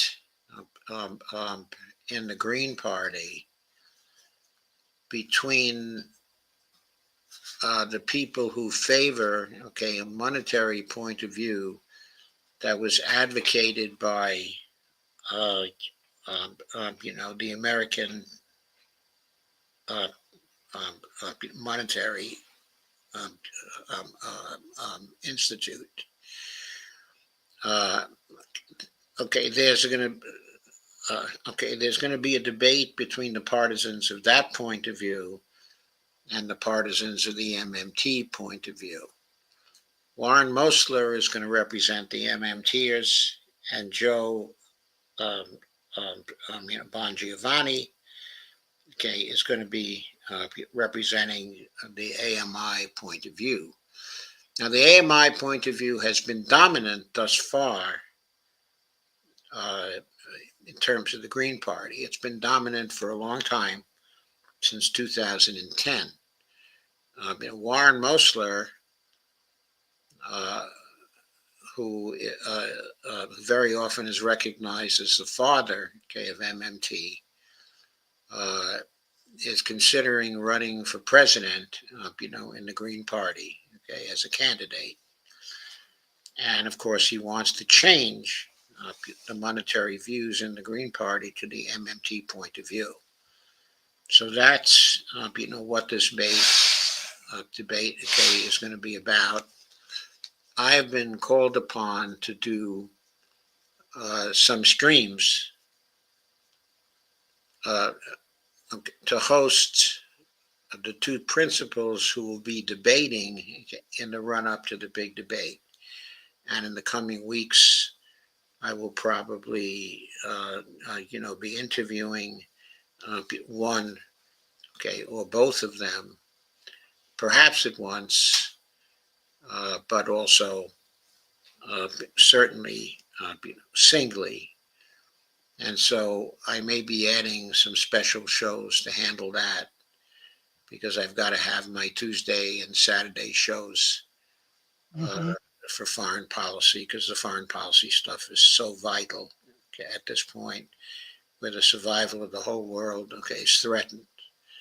So I don't want to compromise the time that I have for these issues, but I expect I may be adding some extra shows to, to cover the MMT, versus AMI issue.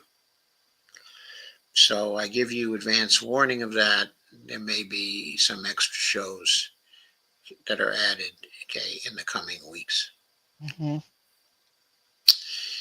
So I think on that note, I'm going to say goodnight. I will say goodnight, and also Sunday evening at 9:30 p.m. Eastern Time, Madeline Hoffman will be joining me. We don't know the exact topic, but we will decide that later on. I should mention, okay, that Madeline Hoffman was a Green Party stalwart here in the United States for a long time, having run for office as a Green Party candidate something like 5 or 6 times. It was quite a while. She now is living in